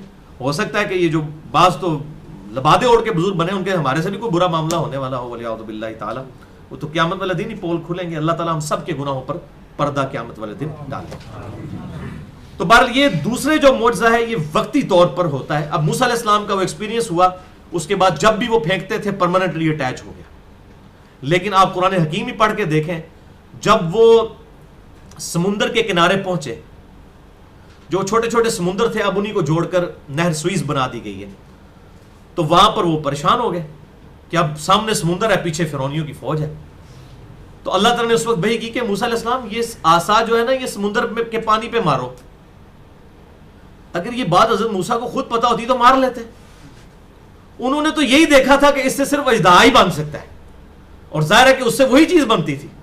آج اگر موسیٰ علیہ السلام کا سوٹا کسی کو مل بھی جائے نا، امام کعبہ کے ہاتھ میں دے دیں، یا ویٹیکن سٹی میں بیٹھے ہوئے پوپ کے ہاتھ میں دے دیں، یا آپ یروشلم کے اندر بیٹھے ہوئے یہودی پادری کے ہاتھ میں دے دیں، وہ سانپ نہیں بن سکتا دوبارہ، وہ بھی اب اللہ تعالیٰ جب چاہے گا تو براتا رہا۔ اب موسیٰ علیہ السلام کو نہیں پتا تھا کہ اس کے اندر یہ بھی ہے، وہ واقعی ہے بھی نہیں تھا، اللہ نے کہا مارا تو راستہ بن گیا. تو اس کا مطلب وہ موسیٰ علیہ السلام کے ساتھ وہ وقتی طور پر وہ معجزہ ہوا، وہ والا معاملہ جو راستہ بن گیا. تو یہ ہیں پرماننٹلی اٹیچ معجزات اور وقتی طور پر معجزات. تو یہ معجزہ کسی نبی کے اختیار میں نہیں ہوتا، یہ اب الگ سے ٹاپک ہے. میں 2 آیات بتا دیتا ہوں، سورہ بنی اسرائیل کی آیت نمبر 93 اور سورۃ الانعام کی آیت نمبر 35 گھر جا کے پڑھ لیجئے گا. اللہ تعالیٰ فرماتا ہے کوئی نبی معجزہ خود سے دکھا ہی نہیں سکتا، اللہ تعالیٰ جب چاہتا ہے اس کے لیے ظاہر کرتا ہے، اس کے اختیار میں یہ قتل ہوتا ہی نہیں ہے، یہ کوئی کیپیبلٹی نہیں کہ کسی کو حاصل ہو جائے. اچھا، اسی طریقے سے اگر کوئی قانون قدرت کے خلاف چیز کسی غیر نبی سے ظاہر ہو تو ہم اسے کرامت کہتے ہیں. کرامت کا مطلب ہے اللہ کا کرم ہوا ہے اس پر. مثال کے طور پر یہ کسی کے ساتھ بھی ہو سکتا ہے کرامت. مجھے کسی دن اچانک جو ہے وہ اپنا کوئی پرانا دوست یاد آیا جو میٹرک میں میرے ساتھ پڑھتا تھا اور 20 سال ہوئے ملاقات نہیں ہوئی ہے، اور میں اسے یاد کر رہا ہوں اچھا یہ کرتے تھے، اور گھر سے میں باہر نکلا بازار میں چیز لینے کے لیے تو اچانک وہی دوست میرے سامنے آ گیا 20 سال بعد. یہ کرامت ہوگی. اللہ تعالیٰ نے ایسا کوئی ایکسٹراڈنری ایکسپیرینس کروایا، یا کسی نے کوئی دعا کی اللہ تعالیٰ نے اس کی دعا قبول کر لی. اس قسم کے ایکسپیرینسز ہوتے ہیں، اس کو ہم کرامت کہتے ہیں، اور یہ بالکل برحق ہے. یہ جو جعلی قسم کی چیزیں بنائی ہوئی ہیں نا، نگاہ مار کے انج ساڑ دیتا ہے انج کرتا ہے، انج نہیں ہوتا بھائی جی. دعا ہے اللہ قبول کرے. اللہ نے تو اپنے محبوب صلی اللہ علیہ وسلم کی کئی دعاؤں کے بارے میں کہا ہے کہ یہ واپس ہے. مسئلہ نمبر 55B سن لیں آپ، ٹھیک ہے. تو وہ یہ لوگ کس بات کی مولی ہیں؟ اللہ تعالیٰ کسی کی دعا کا کوئی پابند نہیں ہے، چاہے کوئی مستجاب الدعوات بھی ہو تب بھی اللہ تعالیٰ اپنی مرضی کے ساتھ معاملات کرتا ہے. اللہ تعالیٰ کو کوئی دھونس سے منوا نہیں سکتا. کرامت بالکل برحق ہے. میں ایک کرامت آپ کو صحیح سند کے ساتھ بتا دیتا ہوں. یہاں پر امام بہیقی رحمہ اللہ کی کتاب ہے دلائل النبوہ، تقریباً 3200 کے قریب احادیث ہیں اس میں، اور وہ ہے ہی دلائل النبوہ، نبوت کے بڑے بڑے دلائل. اس میں معجزات اور آپ صلی اللہ علیہ وسلم کی بڑے بڑے علامات نبوت کے واقعات، اور اس میں صحابہ کی کرامات بھی موجود ہیں. اس میں انٹرنیشنل نمبر کے مطابق 2393 نمبر حدیث موقوف ہے کہ سیدنا انس ابن مالک رضی اللہ تعالیٰ عنہ کے پاس ان کی زمین میں جو کاشتکاری کرنے والا کسان تھا وہ آیا اور اس نے کہا کہ اے انس رضی اللہ تعالیٰ عنہ، آپ کی زمین تو سوکھ کر پیاسی ہو چکی ہے اور قریب ہے کہ قحط کسی سچویشن بن جائے، تو آپ اپنی زمین کے لیے پانی کا کوئی بندوبست کر لیجئے. تو حضرت انس ابن مالک رضی اللہ تعالیٰ عنہ کھلے میدان میں نکلے، انہوں نے بڑی لمبی نماز پڑھی اور اس کے بعد ہاتھ اٹھا کر اللہ کے حضور دعا کی، اور پھر آپ گھر واپس آ گئے. اور پھر گھر میں سے کسی کو بھیجا کہ جا کے دیکھو بارش ہوئی ہے کہ نہیں. ذرا تسی کانفیڈنس لیول دیکھو، اعتماد دیکھو. نبی صلی اللہ علیہ وسلم کے خادم خاص انس ابن مالک جو 83 ہجری میں 93 ہجری میں فوت ہوئے، آپ صلی اللہ علیہ وسلم کے بعد 82 سال تک زندہ رہے. انس ابن مالک رضی اللہ تعالیٰ عنہ. تو گھر والے گئے تو انہوں نے کہا کہ وہ تو کالے بادل چھا چکے ہیں اور بارش شروع ہو چکی ہے، لیکن وہ بارش صرف آپ کی زمین کے اوپر ہو رہی ہے. اللہ اکبر. یہ آپ اس کو آپ حادثہ بھی نہیں کہہ سکتے. اور اس کے بعد انہوں نے کہا کہ جب دیکھ کے آؤ تو انہوں نے دیکھا کہ بارش وہاں پر ہو کر اور وہ پھر بادل جو ہے وہ چھٹ گئے اور کسی کی زمین پہ بارش نہیں. ایگزیکٹ وہ انہی کی دعا سے ان کی زمین کے اوپر اللہ تعالیٰ نے یہ معاملہ کیا. یہ بالکل صحیح سند کے ساتھ دلائل النبوہ امام بہیقی رحمہ اللہ کی کتاب ہے، انٹرنیشنل نمبر کے مطابق 2393. تو یہ معاملات ہو سکتے ہیں. اس کے اگینسٹ استدراج بھی ہوتا ہے. استدراج جو ہے بالکل اس کا اپوزٹ ہے. اللہ کے دشمن سے، کسی یہودی سے، کسی عیسائی سے، کسی ہندو سے، کسی بدھسٹ سے بھی کوئی ایسی چیز ما فوق الفطرت سرزد ہو سکتی ہے. آج بھی کتنے ہیں جو ایسے کرتب کر کے دکھا دیتے ہیں. تو اس کو ہم استدراج کہتے ہیں. وہ شیطانی چیز ہوتی ہے اور اس کی بنیاد کے اوپر ایسے معاملات نہیں ہو سکتے. فرعونیوں نے جو موسیٰ علیہ السلام کے مقابلے پر جادوگر اکٹھے کیے تھے تو انہوں نے دیکھے نا کیسا ان کی نظر بندی کی کہ وہ رسیاں ان کو سانپ بن کے نظر آئیں. حالانکہ پریکٹیکلی وہ بنی نہیں تھی لیکن ان کو نظر آ رہی تھی، کیونکہ پریکٹیکلی تو سورۃ الحج میں آیا کہ کوئی ایک مکھی بھی نہیں بنا سکتا. وہ بنا کچھ نہیں تھا، صرف نظر کا دھوکہ تھا. اور موسیٰ علیہ السلام بھی ڈر گئے. اس سے یہ بات پتہ چلی کہ نبی کے اوپر بھی جادو کا اثر ہو سکتا ہے. اس کے نبوت کے معاملات ڈسٹرب نہیں ہوں گے، لیکن وقتی طور پر موسیٰ علیہ السلام بھی اس معاملے میں ڈرے. تو یہ جو لوگ بخاری اور مسلم کی ان احادیث کا انکار کرتے ہیں، بڑے تھوڑے سے لوگ ہیں کہ جی آپ صلی اللہ علیہ وسلم پہ جادو تو ہو ہی نہیں سکتا، اللہ کی حفاظت میں تھے. تو اللہ کی حفاظت میں تھے تو آپ صلی اللہ علیہ وسلم کے دانت مبارک پھر کیوں شہید ہوئے؟ غزوہ احد کے اندر، اس کا ذکر تو سورہ آل عمران میں بھی اشارتاً موجود ہے. آپ کے ساتھ اس طرح کے معاملات ہوئے، جب آپ صلی اللہ علیہ وسلم کو دکھ پہنچتا تھا آنسو بھی نکلتے تھے، دل بھی بھجتا تھا. قرآن حکیم میں کئی آیات ہیں، فَلَعَلَّكَ بَاخِعٌ نَفْسَكَ عَلَىٰ آثَارِهِمْ إِن لَّمْ يُؤْمِنُوا بِهَٰذَا الْحَدِيثِ أَسَفًا. اپنی جان کو ہلاک کر لو گے اس غم سے کہ لوگ ایمان نہیں لے کر آتے. تو آپ صلی اللہ علیہ وسلم انسانوں کے لیے آئیڈیل اسی لیے ہیں کہ آپ صلی اللہ علیہ وآلہ وسلم پر وہ تمام معاملات گزرتے تھے. اور سورہ بنی اسرائیل میں آئے گا اگر زمین پر فرشتے آباد ہوتے تو ہم فرشتوں میں پیغمبر بنا کے بھیجتے. اب نبی صلی اللہ علیہ وسلم کی سپیشیز جو ہے وہ انسان ہی تھی. مرتبے کی بات نہیں ہو رہی، مرتبے میں تو انسانیت کو ناز ہے ان کے اوپر، کوئی فرشتہ بھی ان کے مرتبے کو نہیں پہنچ سکتا. لیکن as far as species is concern ہمارے محبوب صلی اللہ علیہ وسلم ایک انسان تھے الحمدللہ. تو بہرحال اس حوالے سے یہ میں بات یہاں پر کلیئر کر دوں کہ میتھمیٹکس کے اندر ایک چھوٹی سی سمپل ایکویشن ہے 2 + 2 = 4. 2 × 2 کتنے ہوتے ہیں؟ 4. اب کوئی شخص ہوا میں اڑنا شروع کر دے اور کہے کہ دیکھو میں نے اتنا بڑا کرتب کر کے یا کرامت یا استدراج کر کے دکھایا ہے، اب تم کہو کہ 2 × 2 5 کے برابر ہوتے ہیں، آپ مان لیں گے؟ کیوں؟ آپ کو یقین محکم ہے کہ 2 × 2 4 ہی ہوتے ہیں. چاہے کوئی سورج واپس لے آئے، چاند کے 2 ٹکڑے کرتے ہیں، جو مرضی کر لے 2 + 2 = 4 ہی ہوں گے. یہ کبھی نہیں بدلیں گے. ہم ان ساری چیزوں کو کہیں گے ہاں آپ نے کر کے دکھا دیا ہے، لیکن 2 + 2 = 4 ہی ہے، یہ ہمیں یقین ہے. تو بھائیو اگر 2 + 2 = 4 ہے تو ان بزرگوں اور بابوں کی جعلی روایتیں اور جعلی قسم کی کرامات کی کتابیں، ان کو پڑھ کے ہم کتاب و سنت کو چھوڑ دیں گے؟ ہم ایاک نعبد و ایاک نستعین کو مانیں گے یا اس کو مانیں گے کہ سن فریاد پیراں دیا پیرا میری فریاد سنی کن دھر کے ہو بیڑا میرا وچ کھپرا دے جتھے مچ بھی نہ بہندے ڈردے ہو. تو ان شعروں کے اوپر ہم اپنے عقیدے رکھیں گے؟ اگر 2 × 2 4 ہے نا، وہ کبھی غلط نہیں ہو سکتا، تو قرآن حکیم اور حدیث بھی کبھی غلط نہیں ہو سکتی. بزرگ غلطی کھا سکتے ہیں، ان کی کتابیں بھی تبدیل ہو سکتی ہیں، ان کے شعر بھی غلط ہو سکتے ہیں. یہ میں نے دی ہے علمی طور پر ایک پھکی اس حوالے سے کہ کم از کم لوگ قرآن حکیم اور صحیح الاسناد احادیث کو 2 × 2 4 جتنا تو کم از کم مرتبہ دیں. اب رہا قرآن حکیم میں تخت بلقیس والا واقعہ، اسی طریقے سے حضرت خضر علیہ السلام کا واقعہ اور صوفیاء کے نظریات. اس حوالے سے میں آلریڈی کئی لیکچرز دے چکا ہوں، یہاں پر صرف تعارف کروا دیتا ہوں. 5 لیکچرز ہیں. مسئلہ نمبر 55A نمبر 1، مسئلہ نمبر 39، مسئلہ نمبر 6B، مسئلہ نمبر 13 اور مسئلہ نمبر 40، جس میں میں نے ڈیٹیل کے ساتھ صوفیاء کے عقائد اور نظریات اور اس حوالے سے چھوٹی چھوٹی باتیں قرآن حکیم سے پکڑ کر اور اپنا لقمہ ان کے منہ میں ڈال کر غلط رزلٹ نکالنے کی کوشش کرتے ہیں. میں الحمدللہ ان چیزوں کو ایڈریس کر چکا ہوں الحمدللہ. علمی پوائنٹ نمبر 3، اور وہ ہے بھائیو، جہاں تک واقعہ معراج یعنی الاسراء والمعراج، زمینی سفر اور آسمانی سفر کا تعلق ہے، اس کے معجزہ ہونے کا تعلق ہے، تو پوری امت کا اس پر اتفاق ہے. اہل سنت ہوں یا اہل تشیع ہوں یا ان کے جتنے آف شوٹس ہوں، حنفی، شافعی، مالکی، حنبلی، یا اہل حدیث یا اہل تشیع کے اندر بھی اثنا عشری ہوں، زیدیہ ہوں، سب کے سب لوگ اس کو الحمدللہ معجزہ ضرور مانتے ہیں. بہرحال پھر اس کی تفصیلات میں جائیں تو کچھ چیزوں میں اختلاف آ جاتا ہے امت کے اندر، وہ چیزیں موجود ہیں.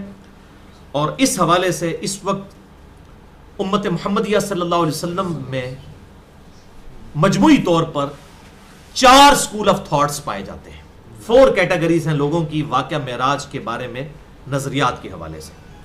اب وہ 4 نظریات بھی یہاں پر میں مختصراً علمی پوائنٹ نمبر 3 میں ڈسکس کروں گا. اس کے بعد انشاءاللہ یہ 5 ریفرنسز کور کریں گے، باقی گفتگو انشاءاللہ اگلی دفعہ ہوگی. ان 4 نظریات میں سے پہلے 2 نظریات تو اس قابل ہی نہیں کہ ہم ان کو ڈسکس بھی کریں، ان کو امت کے اجماع نے ویسے ہی ریجیکٹ کر دیا اور انتہائی نان سینس اپروچ ہے. بقیہ کے جو 2 ہیں وہ امپورٹنٹ ہیں، انشاءاللہ ہم ان کو ڈیٹیل سے ڈسکس کریں گے اگلے 2 لیکچرز کے اندر. اس حوالے سے پہلا نظریہ، فرسٹ اسکول آف تھاٹ، واقعہ معراج، الاسراء والمعراج کے حوالے سے، یہ وہ لوگ ہیں جو سرے سے قرآن حکیم کے معجزات کے ہی منکر ہیں.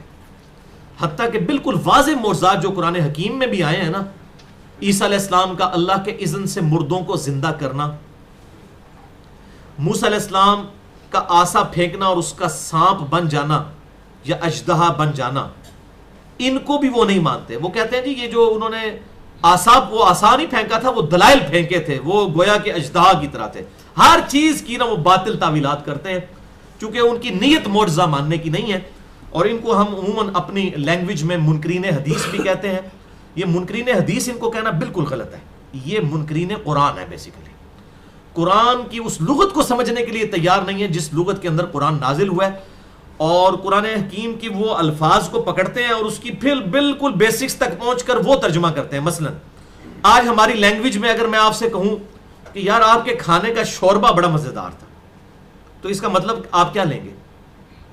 شوربہ، جو عموماً ہماری لنگوسٹک میں اس کا معنی کیا ہوتا ہے کہ گوشت ہے یا کوئی سبزی بنی ہوئی ہے اور اس کا جو پانی والا پورشن ہے ہم اسے شوربہ کہتے ہیں.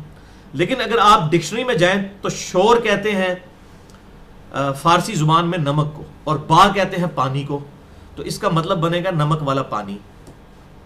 تو اب مجھے یہ بتائیے، جب میں آپ کو کہوں کہ میں نے شوربہ کھایا تو آپ یہ لیں گے کہ میں نے پانی میں نمک گھول کے کھایا؟ لغت میں معنی یہی بنے گا، لیکن اصطلاح میں تو اب شوربہ اس کے لیے استعمال ہی نہیں ہوتا. ٹھیک ہے. اسی طریقے سے اگر میں کہتا ہوں جی یار جب سے میں نے وہ تیری بریانی کھائی ہے نا یار میرے سینے میں آگ لگی ہوئی ہے، اب اس سے کوئی بیوقوفی مراد لے گا نا کہ اندر جا کے کوئی فزیکلی فائر جلنا شروع ہو گئی ہے. ایسا تو نہیں ہے، یہ محاورتاً ہے. اس طرح قرآن حکیم میں بھی محاورتاً باتیں آئی ہیں، اور لیکن وہ پھر اس کی لنگوسٹک کی طرف جاتے ہیں اور پھر یوں کر کے اس کے ساتھ تیا پانچا کرنا شروع کر دیتے ہیں. اور دور حاضر میں اس حوالے سے اس گمراہی کی پیشوائی کا جو شرف ہے وہ حاصل ہے غلام احمد پرویز کو. اور اس نے جس طریقے سے قرآن حکیم کا انکار کیا ہے ان معجزات کا، اور لغت کے اس طرح الفاظ پکڑ پکڑ کر، اور یقین جانے کہ میں یہ سمجھتا ہوں کہ اس بندے کو منکرین حدیث کہنا جو ہے نا یہ بالکل زیادتی ہے. وہ منکرین قرآن میں شامل تھا بیسیکلی. اور اس کے رد میں سب سے بہترین کام جن لوگوں نے کیا اس میں میں سمجھتا ہوں 3 لوگ بہت اہم ہیں. ان میں سے ٹاپ آف دا لسٹ ایک عوام الناس کی سمجھ کے اعتبار سے محترم جاوید احمد غامدی صاحب نے 7 اکتوبر 1989 اس وقت انہوں نے، آج سے تقریباً سمجھ لیں 25-26 سال پہلے کی بات میں کر رہا ہوں، ایک لیکچر دیا تھا فکر پرویز کے اوپر. اس وقت بڑے ینگ تھے. وہ لیکچر ہم نے پچھلے ہفتے اسی لیکچر کی وجہ سے میں نے اس کو اپلوڈ بھی کروایا ہے. ahlsunnatpak.com پہ بھی موجود ہے اس کا لنک. ہمارے آپ یوٹیوب کے چینل میں بھی چلے جائیں تو وہ آپ کو لیکچر مل جائے گا. نہ ملے تو mirza_95@yahoo.com پہ مجھے ای میل کر کے مجھ سے جواب بھی آپ لے سکتے ہیں. اس حوالے سے میں لنک بھیج دوں گا. دوسری پرسنالٹی ہیں اہل حدیث مکتبہ فکر میں ایک یونیک اسکالر عبد الرحمن کیلانی رحمہ اللہ. انہوں نے بڑا اچھا اس پہ کام کیا ہے. ان کی ایک بڑی موٹی کتاب ہے آئینہ پرویزیت کے نام سے. زبردست انہوں نے علمی اس کا محاسبہ کیا ہے. اور تیسری جو میں سمجھتا ہوں کہ ان تینوں میں سب سے بڑھ کر بگیسٹ ایفرٹ ہے جو واقعی انٹلیکچوئل لیول پہ ایفرٹ، اور وہ ایفرٹ وہ ہے کہ جس کو پرویزی خود مانتے ہیں. وہ پرویزی کہتے ہیں جی ہمارا رد اگر کسی نے کیا ہے نا صحیح معنوں میں تو وہ ایک ہی بندہ ہے جس کو ہم سمجھتے ہیں علمی رد ہے، باقیوں کو تو کسی خاطر میں نہیں لاتے. اور وہ ہے مولانا مودودی رحمہ اللہ المتوفی 1979 عیسوی اور 1399 ہجری. انہوں نے کتاب لکھی ہے سنت کی آئینی حیثیت. میں نے وہ کتاب دیکھی ہے اور یقین جانیں جتنا علمی کام انہوں نے جس حوالے پر انٹلیکچوئل لیول پہ جا کے ان چیزوں کو ڈیفینڈ کیا ہے سنت کو، اللہ تعالیٰ ان کو جزائے خیر عطا فرمائے اور ان کاموں کی برکت سے اللہ تعالیٰ ان کی غلطیوں کو معاف فرمائے. آمین. دوسرا نظریہ، سیکنڈ اسکول آف تھاٹ، واقعہ معراج، الاسراء والمعراج کے حوالے سے، یہ بالکل اسی کی دوسری ایکسٹریم پہ ہے. ایک طرف تو یہ ہے کہ اس معجزے کا ہی انکار اور ہر معجزے کا انکار، اور دوسری ایکسٹریم یہ ہے جس کے ماننے والے حاملین یہ صوفیاء کا طبقہ ہے، جس میں ہمارے دور میں خصوصاً بریلوی اور دیوبندی مکتبہ فکر کے جو علماء ہیں وہ اس کو لیڈ کر رہے ہیں، جیسا کہ اس گروہ کو لیڈ کر رہا تھا غلام احمد پرویز. اور اس میں بھی 2 پرسنالٹیز میں سمجھتا ہوں ٹاپ آف دا لسٹ ہیں. بریلویوں کی طرف سے ڈاکٹر طاہر القادری صاحب اور دیوبند کی طرف سے مولانا طارق جمیل صاحب. ان لوگوں نے جس طرح واقعہ معراج کو عشق کی داستان بنا کر دیو مالائی قصہ کہانی بنا کر پبلک کے سامنے پیش کیا ہے، میں یہ سمجھتا ہوں کہ کتاب و سنت کی تعلیمات کا جنازہ نکال دیا ان لوگوں نے، بولے اعوذ باللہ تعالی. اور ان کے جب دلائل پڑھنا شروع کریں تو آپ کو کوئی دلیل نہیں ملے گی. حتیٰ کہ مجھے تو اتنا دکھ ہوا، میں اسی لیکچر کے دوران میں نے بڑی کمپیریٹیو اسٹڈی کی. غلام رسول سعیدی صاحب اتنے علمی آدمی ہیں، شرح صحیح مسلم میں انہوں نے واقعہ معراج پہ صفوں کے صفحے کالے کیے ہیں. اب جہاں تک وہ حدیثوں سے لکھتے ہیں حوالے دیتے ہیں، پھر وہ جب گپ شپ لکھنا شروع کرتے ہیں نا، جو گپ شپ چل رہی ہے ڈاکٹر طاہر القادری صاحب اور طارق جمیل صاحب کی گپ شپ، اس قسم کی جب وہ گپ شپ لکھنا شروع کرتے ہیں نیچے حوالے ہی غائب ہو جاتے ہیں. اور پتہ کیا لکھا ہوتا ہے؟ سعدی شرازی کے اشعار ہیں، مولانا روم کے اشعار ہیں، خواجہ غلام فرید کے اشعار ہیں. اور خواجہ غلام فرید ہی شعر پڑھا ہوا ہے نا ڈاکٹر طاہر القادری صاحب نے، ہک ہے ہک ہے ہک ہے، جڑا ہک کی ڈھوں آکھے وہ کافر و مشرک ہے. میں اب اس پہ اگر بولوں نا ہک ہے تو میں طاہر القادری صاحب دے ہوتے پورا ایک گھنٹے کا لیکچر اس شعر سے دے سکنا، لیکن ٹاپک بدل جائے گا. تو وہ ساتھ شعر ان کے دلائل ہوتے ہیں. بھائی واقعہ معراج اتنا بڑا معجزہ ہے، کتاب و سنت میں موجود ہے، بخاری اور مسلم میں درجنوں حدیثیں ہیں، قرآن حکیم میں موجود ہے. لیکن وہ عشق مشوقی کی داستان بنانے کے چکر میں یہ لوگ، پھر وہ ڈاکٹر طاہر القادری صاحب تو بڑا وہ پورا ایک کہتے ہیں جی وہ کمرہ کھل گیا اور اللہ تعالیٰ نے کہا کہ اندر آ جا، جیسے ہم کسی فزیکلی کسی مہمان کو رسیو کرتے ہیں. خدا کے لیے بھائی اس قسم کی امیجنیشنز آپ ان متشابہات کے بارے میں، تو یہ بالکل دوسری ایکسٹریم ہے صوفیاء کی. جیسے وہ غلام پرویز جتنا بڑا مجرم ہے نا، واللہ اتنا ہی بڑے مجرم یہ لوگ بھی ہیں، بلکہ اس سے بڑے مجرم ہیں، کیونکہ آدھا سچ خطرناک ہوتا ہے. غلام پرویز کی تو گمراہی لوگوں پر عیاں ہو گئی نا انکار کر کے، ان منوسوں کی تو گمراہی پتہ ہی نہیں لوگوں کو چلتی، پڑھتے بخاری اور مسلم ہے، آگے پھر ساتھ اشعار کے اندر سارے معاملات داخل کرتے ہیں. یہ اس سے بڑے گمراہ ہیں. لیکن یہ آپ دیکھیں، یہ دامت برکاتہم عالیہ ہیں، یہ مدعا ذلہ ہیں، اور مر جائیں گے تو رحمہ اللہ ہوں گے یہ. لیکن یہ دین کا جنازہ نکال رہے ہیں. میں آپ کو بالکل انصاف کے ساتھ فرقہ واریت سے بالا تر ہو کر یہ بات بتا رہا ہوں. اور پھر یہاں تک ان لوگوں نے دعویٰ کر ڈالا کہ نبی صلی اللہ علیہ وسلم جب معراج پر گئے تو اللہ کے عرش تک پہنچ گئے. بولے اعوذ باللہ تعالی، اتنا بڑا جھوٹ. اور کہتے ہیں جوتیاں اتارنے لگے تو اللہ تعالیٰ نے فرمایا کہ بھئی وہ موسیٰ ہی تھا جس کو ہم نے جوتیاں اتروائی تھیں جب وہ وادی طویٰ میں داخل ہوئے تھے. قرآن حکیم میں آتا ہے تو جوتیاں سمیت آ جا. بولے اعوذ باللہ. اور یہ اتنا بڑا بلنڈر ہے، اتنا بڑا بلنڈر، اتنا بڑا بلنڈر کہ خود امام احمد بریلوی صاحب نے بھی اس کو بلنڈر کہا. امام احمد بریلوی صاحب نے جو ان کی فتووں کی کتاب ہے احکام شریعت، اس کے حصہ دوم میں مسئلہ نمبر 8، تو یہ نہ سمجھو سے ساڑھے مسئلہ نمبر چلتے ہیں، یہ مسئلہ نمبر 8 دی نسبت بھی بڑی اچھی ہے. ویسے جنت 8 دروازے ہیں صحیح مسلم میں، تو یہ مسئلہ نمبر 8 احمد بریلوی صاحب کا ہے. اور میرا مسئلہ نمبر 8 پتہ کیا ہے؟ کیا کلمہ گو مسلمان بھی شرک کر سکتا ہے؟ وہ آپ ذرا سنیے گا. تو یہ مسئلہ نمبر 8 ہے احمد بریلوی صاحب کا احکام شریعت میں، صفحہ نمبر 123، مکتبۃ المدینہ دعوت اسلامی والوں کا شائع شدہ ہے. یہ آپ کو اعلیٰ حضرت .net جو بریلی کی ویب سائٹ ہے خود ان کی، اس پہ بھی مل جائے گا. 2001 میں یہ بک شائع ہوئی ہے. احکام شریعت مشہور کتاب ہے ہمارے جہلم سے بھی. صفحہ نمبر 123 پہ اس کے آپ دیکھ لیں، حصہ دوم میں مسئلہ نمبر 8 ہے، آسانی سے مل جائے گا. صفحہ آگے پیچھے بھی ہوا اگر پرنٹنگ میں تو آپ کو یہ حصہ دوم میں مسئلہ نمبر 8.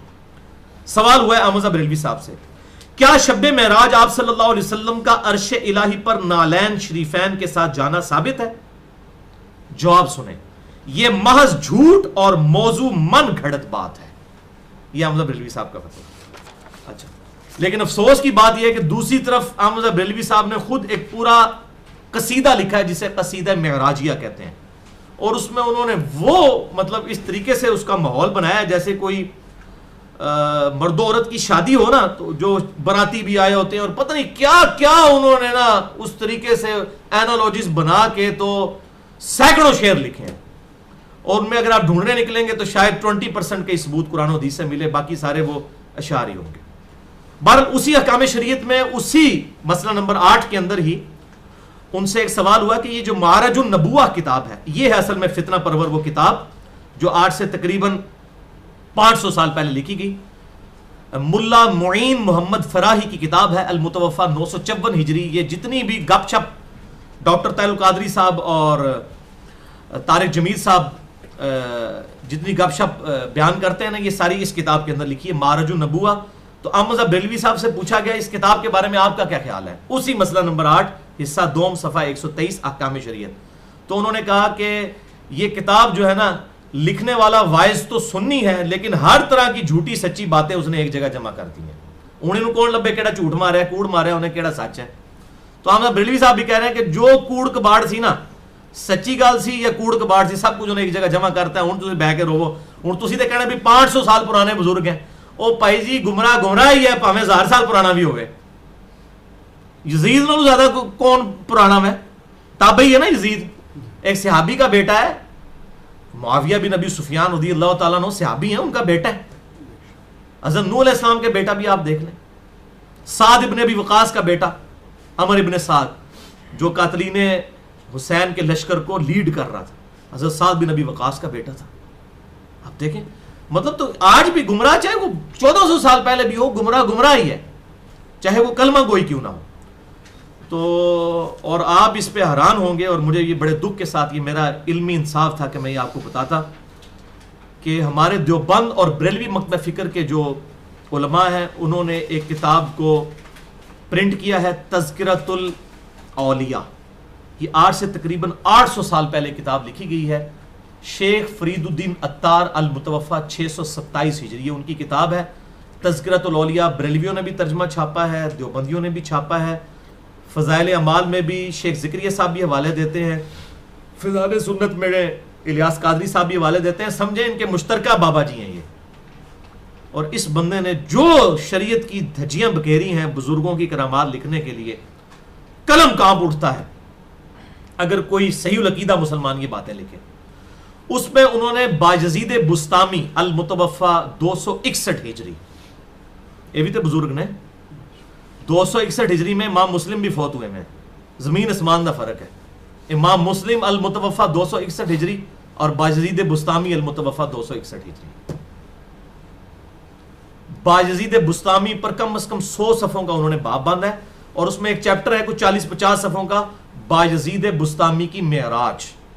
اور اس میں وہ کہتے ہیں کہ جیسے انبیاء میں نبی صلی اللہ علیہ وسلم کو معراج ہوئی، اولیاء میں باجزید بستامی کو ہوئی. ابو بکر صدیق کو نہیں ہوئی، حضرت عمر کو نہیں ہوئی، عثمان و علی کو نہیں ہوئی رضی اللہ عنہ اجمعین، جنہاں کو دینہ سے مصیبتیں بھی چکی ہیں سن اور دینہ سے قربانیاں، انہوں نے نہیں معراج ہوئی ہے. اے جناب 250 سال بعد باجزید بستامی کو، اور اس میں انہوں نے لکھا کہ وہ عرش پہ بھی پہنچ گئے. عرش تے جا کے اندر اللہ کتنے ہی، یہی لکھا ہوا ہے بھائی. تو عرش نے کہا جی منو نہیں پتا. آپ اندازہ کریں کہ اب یہ پتہ نہیں، میرے خیال ہے پھر اللہ کا انکار ہی کرنا چاہ رہے ہیں یہ اس کی کیا تمثیل بیان کرنا چاہ رہے ہیں. اور علی بن عثمان حجویری صاحب بھی ان کی بڑی تعریف لکھتے ہیں کشف المحجوب میں، ٹھیک ہے. حتیٰ کہ انہی کے بارے میں انہوں نے لکھا کہ یہ کہا کرتے تھے سبحانی ما اعظم و شانی، میں پاک ہوں، میری شان کتنی بلند ہے. تو پھر علی بن عثمان حجویری صاحب کو فکر لگی کہ میرے بابا جی سے کوئی ناراضی نہ ہو جائے ان کے اس بکواس کے اوپر، اس جھوٹ کے اوپر، اس توہین آمیز کلمات کے اوپر، اس کفریہ کلمے کے اوپر کہ میں پاک ہوں، میری شان کتنی بلند ہے. وہ کہتے ہیں نہیں آپ نے ٹینشن نہیں لینی کہ یہ باجزید بستامی جو تھے نا، یہ خود نہیں بول رہے ہوتے تھے، ان کی زبان سے اللہ بول رہا ہوتا تھا. بیسیکلی اللہ کہہ رہا ہوتا تھا سبحانی ما اعظم و شانی والعیاذ باللہ تعالی. یہ عقیدہ تو ہمارا نبی صلی اللہ علیہ وسلم کے بارے میں بھی نہیں ہے کہ آپ کی زبان مبارک سے اللہ تعالیٰ بولتا تھا. ہم یہ کہتے ہیں کہ آپ صلی اللہ علیہ وسلم پر وحی نازل ہوتی تھی، آپ اپنی زبان مبارک سے وہ وحی ارشاد فرماتے تھے. والعیاذ باللہ تعالی، اتنی بڑی جرت. تو یہ میں آپ کو بتا رہا ہوں، اس پہ میں نے اس لیے پورا لیکچر دیا ہے. بابوں کا جو قتل ہے وہ تو اللہ تعالیٰ نے شاید میرے ہاتھ پہ لکھا ہوا تھا. جو یہ بابے جو اللہ اور اس کے رسول کے گستاخ گزرے ہیں، مسئلہ نمبر 71B دیکھ لیں آپ. انڈیا اور پاکستان کے بزرگوں کی 19 گستاخانہ عبارات کا تحقیقی جائزہ. اور جب میں ریکارڈ کروا رہا تھا میں ڈر رہا تھا کہ یار یہ کیا بنے گا اس کا. لیکن الحمدللہ ابھی تک جتنا فیڈ بیک ہے ان 3-4 سالوں میں، سب سے زیادہ جتنے لوگ کتاب و سنت کے منہج پہ آئے ہیں نا، اس لیکچر کی وجہ سے آئے ہیں. جب بابوں سے رشتہ ٹوٹتا ہے پھر ہی اللہ کے نبی کے قدموں تک انسان پہنچتا ہے، ورنہ تو ادھر ہی در کی ٹھوکریں کھاتا رہتا ہے. والعیاذ باللہ تعالی. بھائیو، اسی دوسری کیٹیگری میں اتنا عشری جو لوگ ہیں، ان کا جو رافضی گروپ جو اس وقت میجورٹی میں ہے، وہ بھی شامل ہیں. وہ ایک ایکسٹریم پہ تو یہ دعویٰ کرتے ہیں کہ نبی صلی اللہ علیہ وسلم نے شب معراج اللہ تعالیٰ کو نہیں دیکھا. وہ مانگتے ہیں. وہ کہتے ہیں کہ اللہ تعالیٰ کو دیکھ ہی نہیں کوئی سکتا. اور دوسری طرف کہتے ہیں کہ جب نبی صلی اللہ علیہ وسلم تشریف لے گئے معراج پر تو وہاں پر حضرت علی کا پنجہ نظر آیا. وَلِعَاذُ بِاللَّهِ. یعنی یہ مولا علی علیہ السلام اگر زندہ ہوتے نا تو ان کی گردنیں اتارتے جنہوں نے نبی صلی اللہ علیہ وسلم کے بارے میں اتنے گستاخانہ جو ہے عقائد پروپیگیٹ کی. بہار الانوار کی کتاب، یہ ان کی کتاب کے اندر حوالہ ہے، لیکن وہ جعلی روایتیں، مطلب میں نے اہل تشیع کے اتھینٹک علماء سے پوچھا، وہ کہتے ہیں یہ روایتیں جعلی ہیں، ہم نہیں ان کو مانتے. لیکن مسئلہ یہ ہے کہ پبلک کے اندر تو یہ عقیدے عام ہوئے ہیں نا، پبلک کو بھی سمجھائیں کہ جعلی روایتیں. جی حضرت علی کا پنجہ دیکھا، جی حضرت علی کی شکل میں بات کی اللہ تعالیٰ نے اور ان کی آواز میں بات کی، جو جعلی باتیں مشہور کر کر کے پبلک کو بتائی، جو سٹوری جوڑنی ہے. جب ایک دروازہ بوتل کا منہ جو کھل گیا تو پھر چاہے ڈاکٹر طاہر القادری صاحب منہ کھولیں، چاہے وہ طارق جمیل صاحب کھولیں، چاہے وہ طالب جوہری صاحب کھولیں، یا کوئی اور ظفر عباس صاحب اپنے بکواسات ارشاد فرمائیں، تو وہ یہی کچھ ہی ہوگا، اسی قسم کی باتیں وہ کریں گے. اور دوسری طرف یہ کہتے ہیں کہ جی حضرت علی رضی اللہ تعالیٰ عنہ اس وقت تک سجدے سے سر نہیں اٹھاتے تھے جب تک اللہ کو دیکھ نہ لیں. ویسے کہتے ہیں اللہ تعالیٰ کو نبی صلی اللہ علیہ وسلم نے بھی نہیں دیکھا اور نہ کوئی قیامت الدین بھی دیکھے گا. یہی سنی شیعہ کا مین فرق ہے دیدار الہی کے حوالے سے. انشاءاللہ میں تیسرے لیکچر میں بتاؤں گا کہ اس میں حق بات کیا ہے. تو نبی صلی اللہ علیہ وسلم کے لیے تو ویسے ہی وہ انکاری ہے، تو حضرت علی رضی اللہ تعالیٰ کے لیے کہتے ہیں نہیں ہر سجدے میں دیکھتے تھے. پھر جب پوچھا کہتے ہیں نہیں وہ دل نال ویکھتے سن، اکھاں نال نہیں. وہ جو بھی آپ تعویل در تعویل کرتے چلے جائیں، جھوٹ بولے، جھوٹ کے تو پاؤں نہیں ہوتے نا، ایک جھوٹ کو بچانے کے لیے دوسرا، پھر تیسرا، پھر چوتھا. لہٰذا یہاں پر انصاف کا تقاضا ہے. میں یہ دو حدیثیں ضرور بیان کروں. پہلی حدیث صحیح بخاری اور مسلم کی متفق علیہ حدیث ہے. بخاری میں 3461 اور مسلم میں مسلسل 6 طرق ہے، 1 نمبر سے لے کر 6 تک، کہ آپ صلی اللہ علیہ وسلم نے فرمایا جس شخص نے میری طرف کوئی ایسی بات منسوب کی جو میں نے نہیں ارشاد فرمائی، وہ اپنا ٹھکانہ دوزخ میں دیکھ لے. وَلِعَاذُ بِاللَّهِ تَعَالَى. یہ جو جھوٹی روایتیں نہیں، شان بیان کرنے کے لیے تو کر رہے ہیں، خیر ہے اگر کر لیں. صحیح بخاری میں حدیث ہے، آپ صلی اللہ علیہ وسلم نے فرمایا کتاب الانبیاء چیپٹر میں، دیکھنا میری شان کو اس طرح بلند نہ کرنا جس طرح نصارہ نے اپنے نبی کی شان کو بلند کیا تھا. میں اللہ کا بندہ اور اس کا رسول ہوں، مجھے اللہ کا بندہ اور اس کا رسول ہی کہنا. محمدن عبدہ ورسولہ صلی اللہ علیہ وآلہ وسلم. اور دوسری حدیث ہے صحیح مسلم میں، مسلسل 3 طریق ہیں انٹرنیشنل نمبر کے مطابق 7، 8 اور 9 نمبر، کہ آپ صلی اللہ علیہ وسلم نے فرمایا کسی شخص کے جھوٹا ہونے کے لیے اتنا ہی کافی ہے کہ وہ ہر سنی سنائی بات کو بغیر تحقیق کے آگے بیان کرتے ہیں. اب یہ علماء بھی جب یہ کام کر رہے ہیں تو پبلک تو 4 ہاتھ آگے جائے گی بھائی. جب علماء بغیر تحقیق کے باتیں بیان کر رہے ہیں، جو جس کے دل میں آ رہا ہے واقعہ معراج بیان کر رہا ہے، اس کا رزلٹ تو یہ نکلے گا.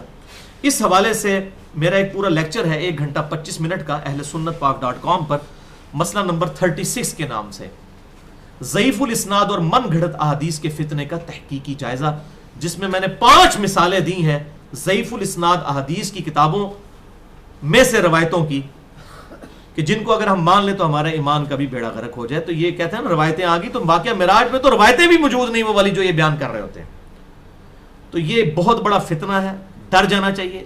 اگر کوئی حدیثیں سن کے بھی نہیں ڈرتا پھر اس کا علاج کیا ہونا چاہیے؟ پھکی علم الکلام کا جواب، لاجیکل آنسر، الزامی جواب، اینٹی وینم. جب کوبرا سانپ کاٹ جائے تو اس کا علاج جو ہے نا اس کے وینم سے ہی ہوتا ہے. اس کو ہم کہتے ہیں وینم کا علاج اینٹی وینم، جسے میں پنجابی میں پھکی کہتا ہوں. اب یہ چونکہ پھکی پھر یہ اسی سے ریلیٹڈ پھکی ہونی چاہیے نا، واقعہ معراج کی بات ہو رہی ہے نا. اگر یہ کہتے ہیں جی وہ جو بھی روایتیں ہیں قبول کر لی جائیں، تو یہ جو روایتیں بیان کر رہے ہیں یہ تو کسی کتاب میں موجود نہیں ہے. میں آپ کو 2 ایسی روایتیں بتاتا ہوں جو ہماری اہل سنت کی کتابوں میں واقعہ معراج کے اوپر موجود ہے. اگر یہ ماننا چاہتے ہیں تو پھر ٹھیک ہے، مسئلہ ہی حل ہو جائے گا. غلام پرویز کی بھی روح خوش ہو جائے گی. یہ میں آپ کو بتا دیتا ہوں 2 روایتیں یہاں پر پھکی کے طور پر، الزامی جواب کے طور پر. اہل سنت کی پہلی باقاعدہ تفسیر جس امام نے لکھی پہلے 300 سال کے اندر، وہ ہیں امام ابو جعفر محمد بن جریر الطبری رحمہ اللہ، المتوفى 310 ہجری. ایک امام طبری ہے اہل تشیع کے، یہ اہل سنت کے امام طبری ہیں. اس کو تفسیر ابن جریر بھی کہا جاتا ہے، تفسیر طبری بھی کہا جاتا ہے. انہوں نے تاریخ طبری بھی لکھی ہے. اور حافظ ابن کثیر المتوفى 774 ہجری نے جو کچھ بھی نقل کیا ہے نا وہ سارا انہی سے ہی کاپی کیا ہوا ہے. اصل میں پرائمری سورس ہے تفسیر طبری. تفسیر تبری میں سبحان الذی اسرا بعبدہ لیلا من المسجد الحرام الی المسجد الاقصی، سورہ بنی اسرائیل کی آپ تفسیر میں 2 روایتیں انہوں نے لی ہیں پوری سند کے ساتھ. پہلی روایت ہے اما عائشہ رضی اللہ تعالی عنہا سے کہ نبی صلی اللہ علیہ وسلم کو جو اللہ نے معراج کروائی یہ روح کا سفر تھا، آپ صلی اللہ علیہ وسلم کا جسم مبارک وہیں پر موجود تھا. آپ کی یہ معراج روحانی ہے، جسمانی نہیں ہے. اور منو نا تعلق قادری صاحب، طارق جمیل صاحب آ جاؤ میدان وچ، اما عائشہ دی حدیث ہے، انہوں نے کہنا ضعیف ہے، تسی تے صحیح ضعیف دا فرق ہی نہ کر دے، یہ تو ساڑھے واسطے ضعیف ہوئے گی نا. پوری سند اس کی موجود ہے. صرف محمد بن اسحاق تابی جو ہے نا وہ یہ کہہ رہا ہے کہ میں نے حضرت ابو بکر کی اولاد میں سے کسی شخص سے یہ حدیث سنی ہے. اب انہوں نے اس شخص کا نام نہیں مینشن کیا. تو مجہول الحال جو لوگ ہیں ان کی روایت ایکسیپٹیبل نہیں ہوتی، حالانکہ یہ روایت کرنے والا تابعی ہے، حضرت انس بن مالک کا شاگرد ہے یہ محمد بن اسحاق المتوفا 102 ہجری، کوئی چھوٹی شے نہیں ہے. لیکن ان نون راوی بیچ میں آیا، یہ اس نے جس سے بیان کی ہے وہ ان نون ہے، لہذا یہ روایت ضعیف ہے. دوسری حضرت معاویہ بن ابی سفیان رضی اللہ تعالیٰ عنہ سے اسی تفسیر تبری میں اسی صفحے پر موجود ہے. وہ کہتے ہیں کہ یہ جو واقعہ معراج ہے یہ ایک سچا خواب تھا جو اللہ تعالیٰ نے اپنے محبوب صلی اللہ علیہ وسلم کو دکھایا. لو جی ہن منو اس روایت کو، غلام پرویز دی بھی روح خوش ہو جائے گی تو سارا معاملہ ہی تل پٹ ہو جائے گا. اور اس میں بھی وہی سکم ہے کہ ایک تبع تابعی ہے جس کا نام ہے یعقوب بن عتبہ، وہ ڈائریکٹ حضرت معاویہ سے بیان کر رہا ہے. حضرت معاویہ سے بیان کرے تو کسی تابعی کو بیان کرنا ہوگا، تبع تابعی کی تو ملاقات ہی نہیں ہے، تو لہٰذا یہ بھی روایت منقطع ہے، ضعیف الاسناد احادیث میں کیٹیگری میں فال کر جائے گی. اب آپ کو فرق پتہ چلے گا. کہتے ہیں جی حدیث تو حدیث ہوتی ہے چاہے صحیح ہو یا ضعیف، ڈگری تو ڈگری ہوتی ہے چاہے جعلی ہو یا اصلی، یہ وہی بات کر دیتے ہیں نا جو. تو اب یہ ہے وہ، اور اس کے مقابلے پہ صحیح بخاری میں جو صحیح حدیث ہے انٹرنیشنل نمبر کے مطابق 4716 ابن عباس کا قول ہے کہ نبی صلی اللہ علیہ وسلم کا جو یہ واقعہ معراج کا ایکسپیرینس تھا وہ ان جسم کی ان 2 آنکھوں کے ساتھ تھا. یہ روحانی ایکسپیرینس نہیں تھا، فزیکل ایکسپیرینس. یہ ہے فرق. اور بخاری مسلم میں جو ہمیں کہتے ہیں جی بخاری دا تو انہوں بخار چڑھے رہتا ہے، پائی کیوں نہ چڑھے بخار؟ بخار تو انہوں نے چڑھے گا جڑے بخاری نو مندے نہیں نے. یہ فرق ہے، جو بخاری مسلم کو نہیں مانتا وہ پھر واقعہ معراج کو نہ مانے اور کہہ دے کہ یہ روحانی ایکسپیرینس تھا. روایتیں تو ہیں نا جی، حدیث تو حدیث ہوتی ہے چاہے جعلی ہو یا اصلی ان کے نزدیک. تو یہ فرق ہے. اور اب ادھر میرا تو ایمان کا تقاضا ہے میں وہ بھی بیان کر دوں جو مسند امام احمد کے اندر موجود ہے روایت، اور امام بخاری کی کتاب الادب المفرد میں بھی ہے. امام بخاری کی صحیح بخاری کی حدیثیں صحیح ہیں، اس کے علاوہ کتابوں میں ضعیف روایتیں بھی ہیں. نہ ہم امام بخاری کے مقلد ہیں، جو ڈاکٹر تعلق قاضی صاحب کہتے ہیں نا اسی امام حنیفہ نو مننے ہیں، تو اسی جناب امام بخاری کو، اگر ہم امام بخاری کو مانتے ہوتے نا تو ان کی ہر روایت کو مان لیتے، باقی کتابوں کو بھی. صرف صحیح بخاری کی حدیثوں کو صحیح مانتے ہیں، ان کے کہنے پر نہیں، امت کے اتفاق کرنے پر. الادب المفرد میں بھی امام بخاری کی کتاب میں یہ موجود ہے ضعیف روایت، اور مسند امام احمد میں موجود ہے، مشکات میں بھی موجود ہے. انٹرنیشنل نمبر کے مطابق مشکات المصابی میں 4902 نمبر ہے، تعصب اور عصبیت کے بیان کے اندر 3 جلد کے اندر جا کر، کہ نبی صلی اللہ علیہ وسلم نے فرمایا جو شخص اپنے جاہلی نسب پر فخر کرے اس کو کہو کہ اپنے باپ کی شرمگاہ کاٹ کے اپنے منہ میں رکھ لے. تجھے اپنے باپ کے نسب پہ فخر ہے نا، اس کی شرمگاہ کاٹ کے اپنے منہ میں رکھ لے، اور یہ بات کنائے سے نہ کرو، ڈائریکٹ اس کو کرو. کیا اللہ کے محبوب ایسی بات ارشاد فرما سکتے ہیں؟ قرآن حکیم واضح کہتا ہے وَإِنَّكَ لَعَلَىٰ خُلُقٍ عَظِيمٍ، اور بے شک اے محبوب صلی اللہ علیہ وسلم تم اخلاق کے بلند ترین مرتبے پر فائز، آپ ایسی بات کریں گے.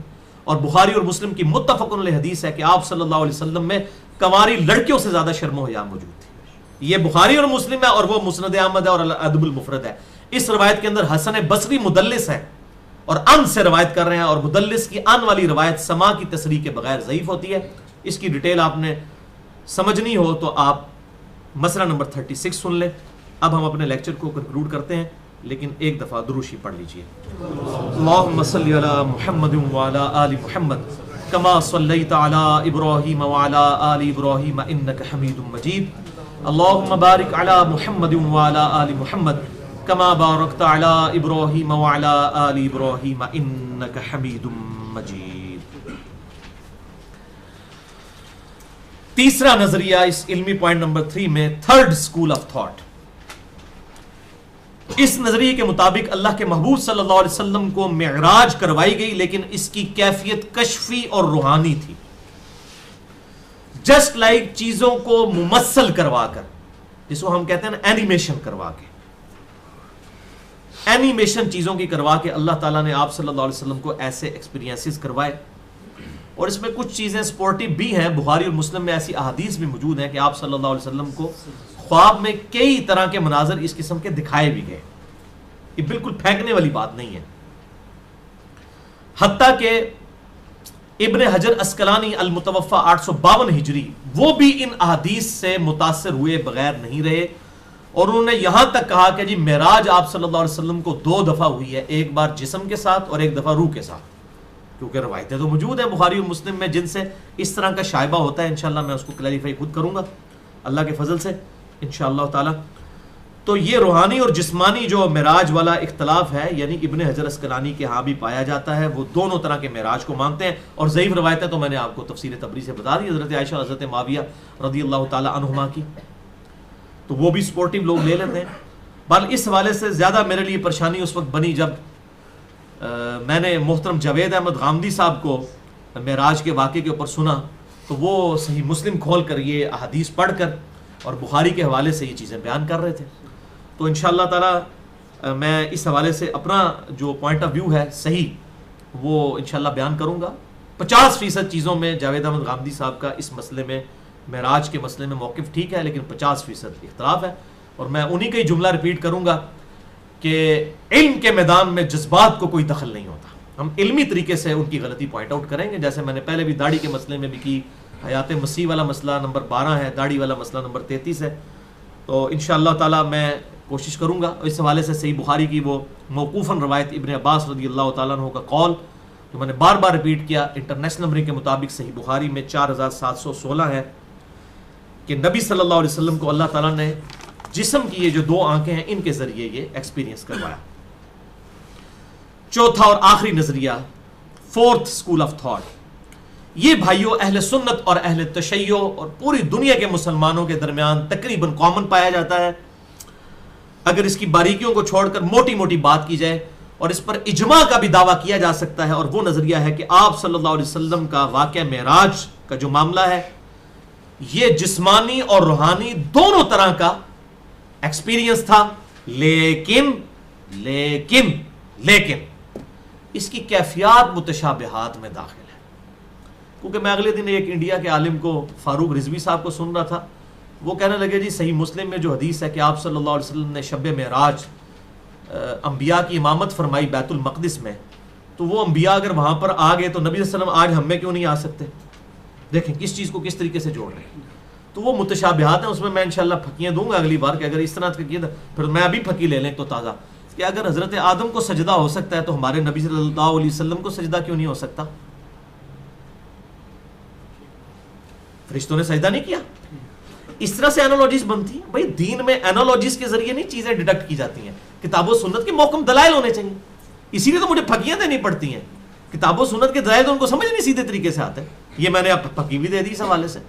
خدا کے لیے عقل کے ناخن لیں. اس طریقے سے آپ اینالوجیز بنا کے عقائد اور نظریات پھیلانے شروع کر دیں تو پھر تو دین کا جنازہ نکل جائے گا. کل کو کوئی کہے گا ابراہیم علیہ السلام کی اولاد میں 70,000 اگر انبیاء ہیں تو ہمارے نبی کی اولاد میں کیوں نہیں پیغمبر ہو سکتے؟ اور قادیانی اسی کی پلی لیتے ہیں. وہ کہتے ہیں جی آپ نے عیسیٰ علیہ السلام بنی اسرائیل سے ادھارے نبی کو لینے ہیں، امتی نبی اس امت میں کیوں نہیں ہو سکتا؟ حضور کی امت افضل ہے یا بنی اسرائیل افضل ہے؟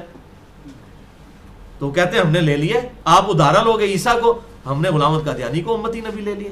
خاتم النبیین نبی صلی اللہ علیہ وسلم ہے، امتی نبی یہ ہے. امتی نبی ایک تو آپ بھی مانتے ہو حضرت عیسیٰ علیہ السلام، چاہے وہ امتی کی شکل میں آئیں گے لیکن نبوت تو اللہ نے چھینی نہیں ہوگی. تو اینالوجیز تو ماشاءاللہ ان کی بھی بڑی زبردست ہے. تو پھر ماننا شروع کر دیں ہم اس طریقے سے اینالوجیز، اپنی مرضی سے اینالوجیز نہیں، کتاب و سنت کے دلائل کی روشنی میں عقائد و نظریات کی بنیاد رکھی جاتی ہے. اور اس حوالے سے بھی بھائیوں میں نے جتنی کمپیریٹیو اسٹڈی کی ہے، سب سے بیسٹ کام مجھے جس بندے کا ملا ہے وہ بھی مولانا مودودی رحمہ اللہ، المتوفی 1979 عیسوی ہے اور 1399 ہجری. یہ میں کوئی جماعت اسلامی کا ممبر نہیں ہوں، نہ ان سے کوئی تنخواہ لے کے کھاتا ہوں. میں ایک الحمدللہ انٹلیکچوئل آدمی ہوں. جہاں پر مجھے مودودی صاحب سے اختلاف ہوتا ہے میں ریکارڈنگ بھی کروا چکا ہوں، لیکن جو کسی کی علمی خدمت ہے اس کو ماننا چاہیے. تفہیم القرآن کے اندر انہوں نے سورہ بنی اسرائیل اور سورۃ النجم کی تفسیر میں جس ماشاءاللہ بہترین انداز سے اس چیز کو ایڈریس کیا ہے نا، وہ انہی کا ہی کمال تھا، اللہ نے ان کے قلم میں یہ طاقت دی تھی. باقی لوگ تو یقین کریں مولویوں کی تو کیپیسٹی سے باہر ہے، وہ کوئی ایک بات شروع کرتے ہیں تو کدھر سے کدھر نکل جاتے ہیں، بات ہی نہیں سمجھ آتی. اور معذرت کے ساتھ اگر آپ ایون تفسیر ابن کثیر بھی پڑھ لینا آپ کو واقعہ معراج نہیں سمجھ آئے گا. جس طریقے سے تانا بانا مودودی صاحب کو اللہ تعالیٰ نے ایک جو ہے وہ حکمت دی تھی، اور اللہ نے ان کو جو ایک کمپیٹنسی جس کو ہم انگلش میں کہتے ہیں نا، قابلیت، وہ الحمدللہ ان کا خاصہ تھا. اور انشاءاللہ اسی میں مزید ویلیو ایڈیشن کر کے اس کو بھی اس سے بھی مزید بہترین انداز میں کتاب و سنت کے دلائل کے ساتھ اگلی دفعہ اور اس سے اگلی دفعہ پیش کرنے کی کوشش کروں گا انشاءاللہ. بھائیو، جہاں تک واقعہ معراج کی تاریخ اور سال کا تعلق ہے تو اس میں کوئی بھی روایت موجود نہیں ہے جس پہ کوئی اتفاق ہو. احادیث میں تو بالکل نہیں ہے. ویسے ہی کوئی سیرت کی کتابوں میں کوئی کہتا ہے جی رمضان شریف میں ہوا واقعہ معراج، کوئی کہتا ہے جی یہ رجب کے اندر ہوا، اور کوئی کہتا ہے ربیع الاخر کے اندر ہوا، کوئی کہتا ہے جی ربیع الثانی کے اندر یعنی کہ ربیع الاخر کے اندر ہوا، کوئی کچھ کہتا ہے. اس میں کوئی اتفاق نہیں ہے نہ سال کے اوپر. کوئی کہتا ہے جی نبوت کے پہلے سال ہی ہوا، کوئی کہتا ہے جی ہجرت سے 1 سال پہلے واقعہ ہوا، کوئی کہتا ہے جی ہجرت کے بھی 4 سال کے بعد ہوا. اس طرح مختلف واقعات ملتے ہیں. اور یہ بیسیکلی اس کو منانا تو ہے نا، کوئی مقصد ہی نہیں تھا. جس طرح آج کل یہ 27 رجب کو منائی جا رہی ہے، منانا مقصد نہیں، بیسیکلی اس کا میسج ہے. وہ اگلی دفعہ میں بخاری اور مسلم سے بتاؤں گا کہ میسج کیا ہے. انسان کی معراج ہے، یہ صرف نبی صلی اللہ علیہ وسلم کی معراج نہیں ہے، انسانیت ایز اے ہول ہیومینٹی. لقد خلقنا الانسان فی احسن تقویم. اللہ نے انسان کو، یہ آپ صلی اللہ علیہ وسلم تو اس انسانیت کے ریپریزنٹیٹیو ہے نا، یہ انسانیت کی معراج ہے کہ اللہ کے حضور انسان کا کیا مرتبہ ہے. اور ظاہر ہے آپ صلی اللہ علیہ وسلم کے حوالے سے پرٹیکولرلی تو اللہ کے محبوب ہیں صلی اللہ علیہ وآلہ وسلم اور امام الانبیاء ہیں. اور میں یہاں پر وہ بات کروں، میں اگلی دفعہ کرنی تھی، ابھی میرے ذہن میں آ گئی. صحیح مسلم میں حدیث ہے کہ آپ صلی اللہ علیہ وسلم نے شب معراج انبیاء کی امامت فرمائی بیت المقدس میں. تو مجھے یہ ایک پیر صاحب ہیں جہلم میں، بہت اونچی گدی کے، میں ان کا نام نہیں لیتا، تو وہ مجھے فون کر کے کہنے لگے جی آپ ہر چیز قرآن و حدیث سے بیان کرتے ہیں، یہ آپ رسول اللہ صلی اللہ علیہ وسلم کو امام الانبیاء کیوں کہتے ہیں؟ یہ تو حدیث سے ثابت نہیں ہے. تو میں نے ان کو کہا کہ یہ ہمارے پاس حدیث موجود ہے، آپ کو تو حدیث کے علم سے شغف ہی نہیں ہے نا، تو آپ ہم سے پوچھیں تو ہم آپ کو بتائیں گے. ابھی صحیح مسلم میں ہے کہ آپ صلی اللہ علیہ وسلم نے انبیاء کی امامت فرمائی، اور اس میں الفاظ ہے کہ تمام انبیاء جمع ہوئے تو جبرائیل نے مجھے کہا کہ یا رسول اللہ آپ آگے بڑھ کر ان کی امامت کریں. تو امام الانبیاء ہو گئے صلی اللہ علیہ وآلہ وسلم. آپ حیران ہوں گے اس بندے کی بات سن کے. ویسے تو امام حنیفہ کو امام اعظم کہیں گے، اور ان کو شرم بھی نہیں آئے گی کہ بھئی امام جعفر صادق اور امام باقر امام اعظم کیوں نہیں ہیں، جو ان کے بھی اساتذہ میں شامل ہیں، وہ کیوں نہیں امام اعظم؟ ہم تو رسول اللہ صلی اللہ علیہ وسلم کو امام اعظم کہتے ہیں.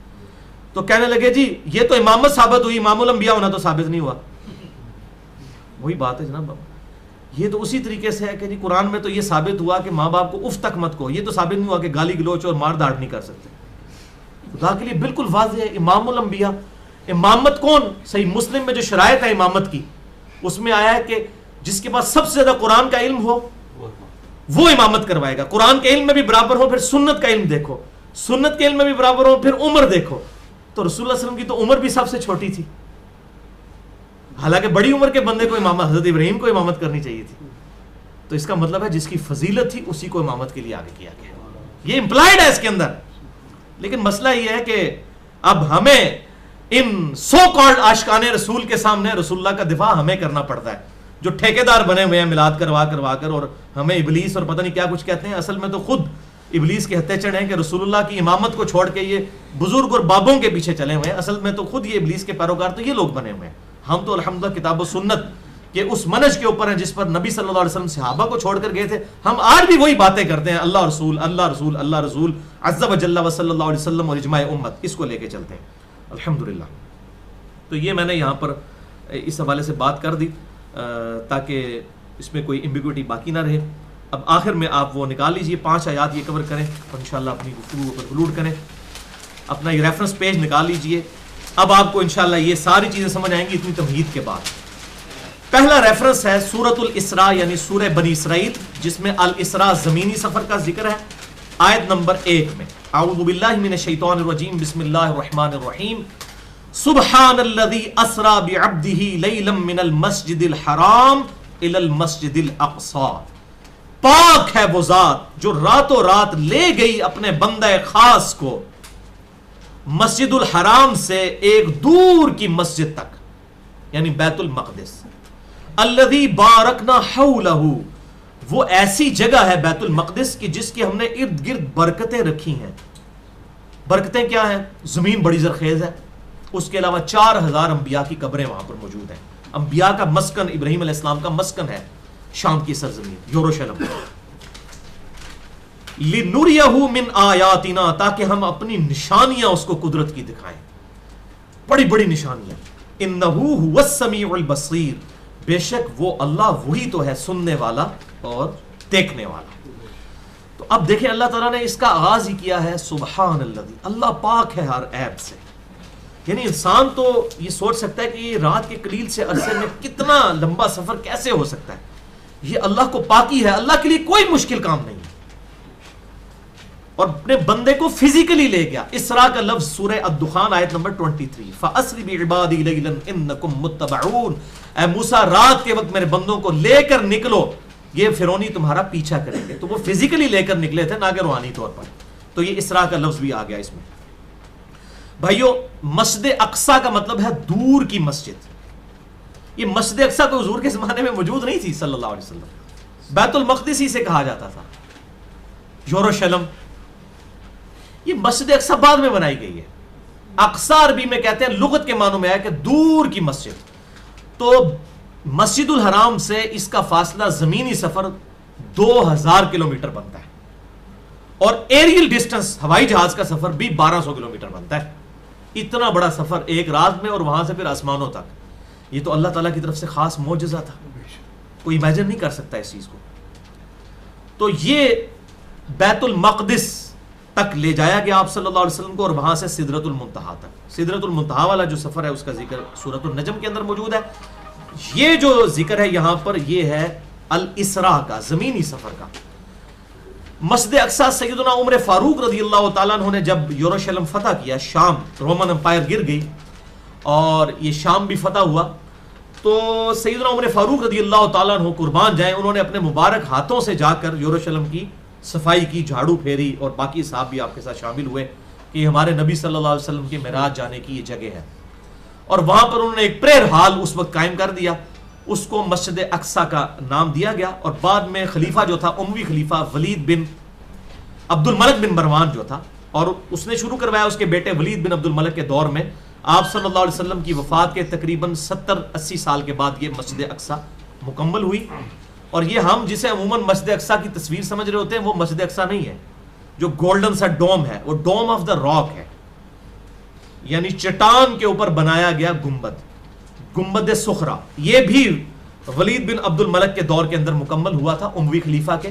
اس کے نیچے وہ چٹان ہے جس سے آپ صلی اللہ علیہ وسلم کا آسمانی سفر شروع ہوا، ٹھیک ہے، تو اسے ہم گنبد صخرہ کہا جاتا ہے۔ عموماً لوگ اسے مسجد اقصی سمجھ رہے ہوتے ہیں، مسجد اقصی بالکل اس کے اپوزٹ موجود ہے، اس کے گنبد کا کلر تقریباً ڈارک گرین کلر کا ہے، وہ آپ اگر دیکھ لیں تو آپ کو نظر آ جائے گا، اسے مسجد اقصی کہتے ہیں۔ یہ ڈوم آف دا راک ہے، یعنی اس چٹان کے اوپر بنا ہوا ایک گنبد ہے، جس چٹان کے پاس سے آپ صلی اللہ علیہ وسلم کو سدرۃ المنتہا کی طرف لے جایا گیا۔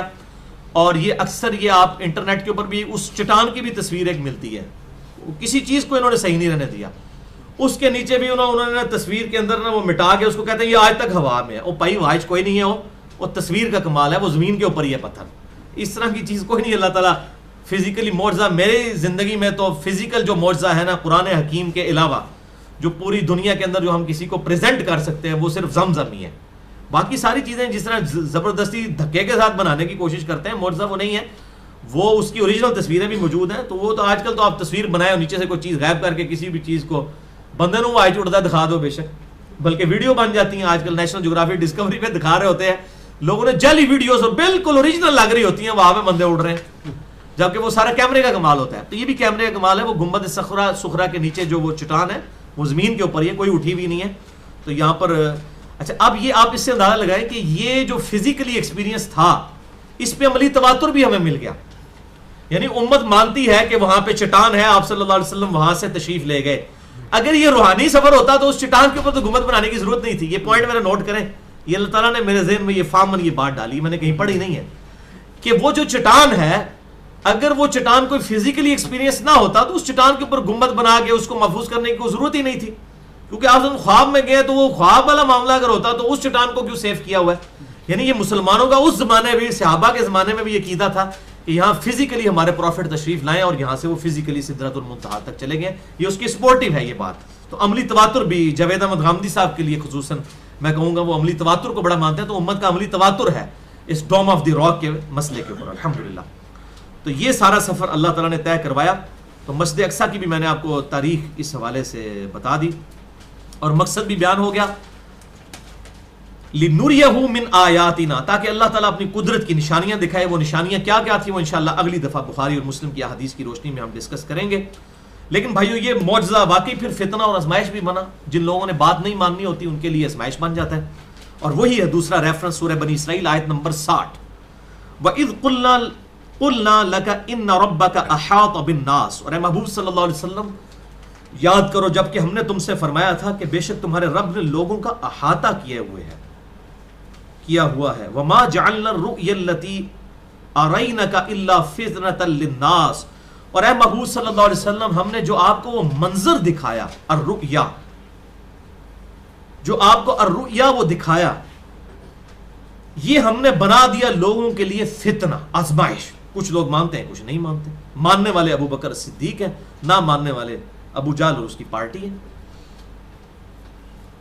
والشجرۃ الملعونۃ فی القرآن، اور وہ درخت جس پہ قرآن میں لعنت کی گئی ہے جو سورہ الدخان کے اندر موجود ہے، آیت نمبر 43 سے لے کر 47 تک. ان شجرۃ الزقوم طعام الاثیم، زقوم کا درخت ہے جو کہ گناہگاروں کی خوراک ہوگا. تو کافر کہتے تھے درخت آگ کے اندر کیسے اگ سکتا ہے؟ تو اللہ تعالیٰ چاہے تو اگ سکتا ہے، کوئی مسئلہ نہیں. اللہ کے لیے تو نہیں. یہ آگ اگر ابراہیم کے لیے ٹھنڈی ہو سکتی ہے تو اس درخت کے لیے نہیں ٹھنڈی ہو سکتی. تو وہ اللہ تبارک و تعالیٰ نے درخت آگ کے اندر پیدا کیا اور وہ گناہگار لوگوں کی تھور کا درخت اسے کہتے ہیں. صحیح بخاری میں اسی کانٹیکسٹ کے اندر موجود ہے. تو اس کو بھی ہم نے جو قرآن میں ذکر کیا وہ فتنہ بن گیا. وَنُخَفِّفُهُمْ، اور ہم انہیں ڈر سناتے ہیں. فَمَا يَزِيدُهُمْ إِلَّا طُغْيَانًا كَبِيرًا، لیکن ان کی سرکشی میں اضافہ در اضافہ ہی ہوتا چلا جاتا ہے. یعنی دل بے ایمان تے حجتاں ٹھہر، جنہیں گل نہیں مننی انہیں نہیں مننی. وَلِعَوْذُ بِاللَّهِ تعالیٰ. تو صحیح بخاری میں انہی آیات کے کانٹیکسٹ میں امام بخاری وہ حدیث لے کے ہیں جو میں اتنی دفعہ بیان کر چکا.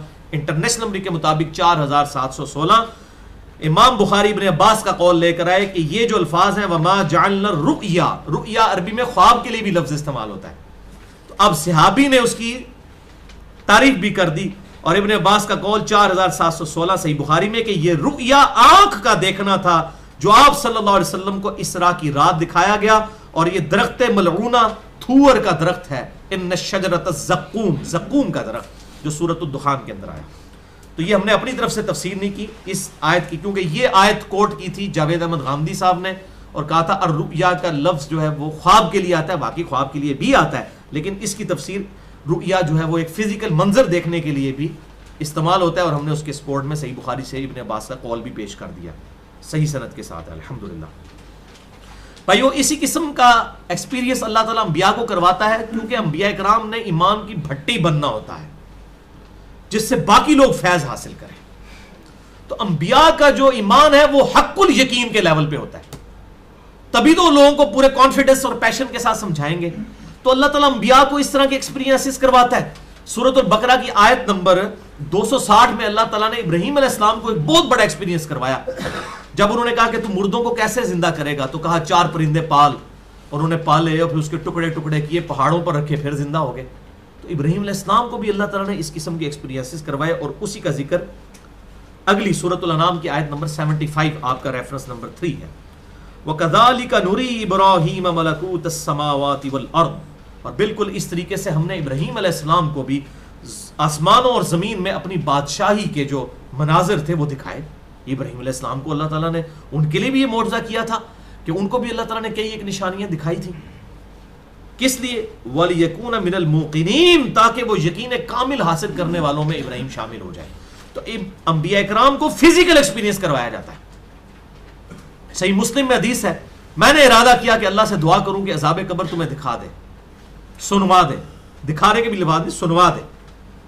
لیکن پھر مجھے خدشہ ہوا تم اپنے مردوں کو دفنانا چھوڑ دو گے خوف سے. تو انبیاء اکرام علیہ السلام کو اللہ تعالیٰ عذاب قبر بھی دکھا دیتا تھا. بخاری اور مسلم میں آتا ہے نماز پڑھتے ہوئے جنت اور دوزخ دکھا دی آپ صلی اللہ علیہ وسلم کو. فزیکل ایکسپیرینسز ہوتے تھے اور ابراہیم علیہ السلام کو بھی ہوا.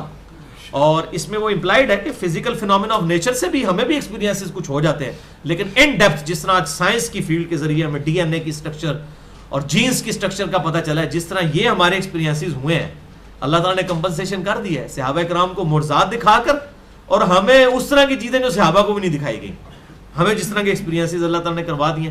یعنی اس وقت لوگ سوچتے ہوں گے کہ یار یہ جو قیامت والے دن نامہ اعمال کس طرح سامنے رکھا جائے گا. آج یہ دیکھ لیں, یہ ویب کیم کے اوپر میری ویڈیو بن رہی ہے, سب لوگ دیکھیں گے, الحمدللہ ہزاروں لاکھوں لوگ دیکھیں گے, یہ چیزیں سیو ہو رہی ہیں. تو انسان نے اتنی مادی ترقی کر لی ہے الحمدللہ, تو روحانی ترقی تو اس سے بدرجہ اولا اوپر ہے. اب بھائیو آخری دو ریفرنسز جو ہیں وہ المعراج سے ریلیٹڈ ہیں. یہ تو الاسراء تھا, اب المعراج یعنی آسمانی سفر, وہ ہے سورۃ النجم کی آیت نمبر 1 سے لے کے 18 تک. چھوٹی چھوٹی آیات ہیں, آپ کا ریفرنس جو ہے وہ 4 ہے. اعوذ باللہ من الشیطان الرجیم, بسم اللہ الرحمن الرحیم. والنجم اذا ہوا, قسم ہے ستارے کی جب وہ غائب ہو جائے, ڈوب جائے.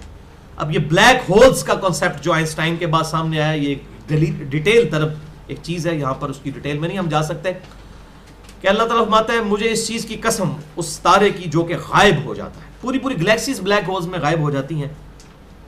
ما ضل صاحبکم وما غوا, تمہارے نبی نہ کبھی بہکے ہیں نہ کبھی بہرا چلے ہیں. یعنی ستارے تو ڈوب سکتے ہیں, وہ تو بلیک ہولز میں غرق ہو سکتے ہیں, لیکن یہ وہ چمکتا ہوا سورج ہے سراجم منیرہ, ہمارے محبوب صلی اللہ علیہ وسلم, جو نہ کبھی بہکے ہیں اور نہ کبھی بہرا چلے ہیں. اب بے شک کشف المعجوم میں علی بن عثمان حجویری سکر کے چیپٹر میں لکھ دیں کہ ہمارے نبی صلی اللہ علیہ وسلم نے زید ابن حارثہ کی بیوی پر نگاہ ڈالی اور پسند آ گئی اور پھر بعد میں شادی کر لی. اب یہ لوگ اس طرح کی باتیں لکھ کے اپنا ایمان کو خراب کرتے رہیں, لیکن قرآن کا فیصلہ واضح ہے. ما ضل صاحبکم وما غوا وما ينطق عن الهوى, اور یہ تو اپنی خواہش نفس سے کچھ بولتے ہی نہیں ہے, یہ قرآن اپنی طرف سے تو انہوں نے لکھا. ان هو الا وحی یوحى, سوائے اس کے کہ جو ہم ان کو وحی کر دیتے ہیں. یہ کتاب اللہ, یہ ہم اپنا کلام جو ہے ان کے دل پر اتار رہے ہیں. علمہ شدید القوا, ان کو سکھایا ہے ایک زبردست قوتوں والے نے. جبرائیل علیہ السلام کے ذریعے اللہ تعالیٰ نے ان کو سکھائی یہ چیز. ذو مرۃ فاستوى, بڑا دانا, پھر اس نے بلندی کی طرف قصد کیا. اب یہاں سے آیات کے اوپر جو ہے میں ڈیٹیل میں اگلی دفعہ جاؤں گا. کچھ لوگ ان آیات کو حضرت جبرائیل کی طرف لے کر جاتے ہیں, کچھ اللہ تعالیٰ کی طرف لے کر جاتے ہیں. میں انشاءاللہ احادیث سے بتاؤں گا کہ یہ معاملہ کیا اس میں حق ہے. اس کو بھی اسی طریقے سے پڑھتے جائیے. وَهُوَ بِالْأُفُقِ الْأَعْلَى, اس وقت وہ اونچے کنارے پر تھا. ثُمَّ دَنَا فَتَدَلَّى, پھر وہ قریب ہوا اور قریب ہوا. فَكَانَ قَابَ قَوْسَيْنِ أَوْ أَدْنَى, یہاں تک کہ 2 کمانے یا اس کے درمیانی فاصلہ اس سے بھی کم فاصلہ رہ گیا. فَأَوْحَى إِلَىٰ عَبْدِهِ مَا أَوْحَى, پس اس وقت وحی کی اللہ تعالیٰ نے اپنے بندے پر جو وحی کرنی تھی, جو اللہ تعالیٰ نے مقدر کیا تھا. مَا كَذَبَ الْفُؤَادُ مَا رَآ, نبی صلی اللہ علیہ وسلم کے دل نے, آپ صلی اللہ علیہ وسلم کی عقل نے اس بات کو نہیں جھٹلایا جو انہوں نے منظر دیکھا. یعنی آپ کو یہ یقین ہو گیا کہ یہ اللہ کی طرف سے منظر ہے, یہ کوئی شیطانی نہیں ہے, شیطانیت کا منظر نہیں ہے, بلکہ یہ رحمانیت کا ہے. تو یہ نبی کو یہ کامل یقین, ورنہ کوئی ایکسپیرینس ہو تو بندہ کیسے جج کرے. تو اللہ تعالیٰ فرماتا ہے ان کے دل اور عقل نے اس بات کو جھٹلایا نہیں ہے. افتمارونہ علی ما یرا, کیا تم جھگڑتے ہو نبی صلی اللہ علیہ وسلم کے اس دیکھنے پر جو انہوں نے دیکھا. وَلَقَدْ رَآهُ نَزْلَةً أُخْرَى, جبکہ انہوں نے تو اسے ایک بار دوبارہ بھی دیکھا تھا, ایک اور مقام پر بھی دیکھا تھا. عند سدرۃ المنتہا, سدرۃ المنتہا کے پاس. عندہا جنت المأوا, اسی کے پاس جنت المأوا بھی ہے. اذ یغشی السدرۃ ما یغشی, جبکہ سدرہ پر چھا رہا تھا جو کچھ چھا رہا تھا. یہ اگلی دفعہ بخاری اور مسلم سے میں بتاؤں گا یہ کیا چیز ہے. ما زاغ البصر وما طغى, نبی صلی اللہ علیہ وسلم کی نظر مبارک نہ تو درماندہ ہوئی اور نہ حد سے آگے بڑھی. بڑی بیلنسڈ آپ نے فزیکل یہ اپنی آنکھوں کے ساتھ ایکسپیرینس کیا. یہ بالکل کلیئر کٹ ہے, یہ آنکھوں کا ایکسپیرینس ہے. نہ تو آنکھیں چندھیائیں اور نہ یہ ہے کہ کوئی انسان منظر پہلی دفعہ دیکھتا ہے تو پریشان ہو جاتا ہے. نہ وہ پریشان ہوئے نہ حد سے آگے بڑھے. بڑی بیلنسڈ پورے کانفیڈنس کے ساتھ اللہ تعالیٰ نے ان کو یہ منظر دکھایا.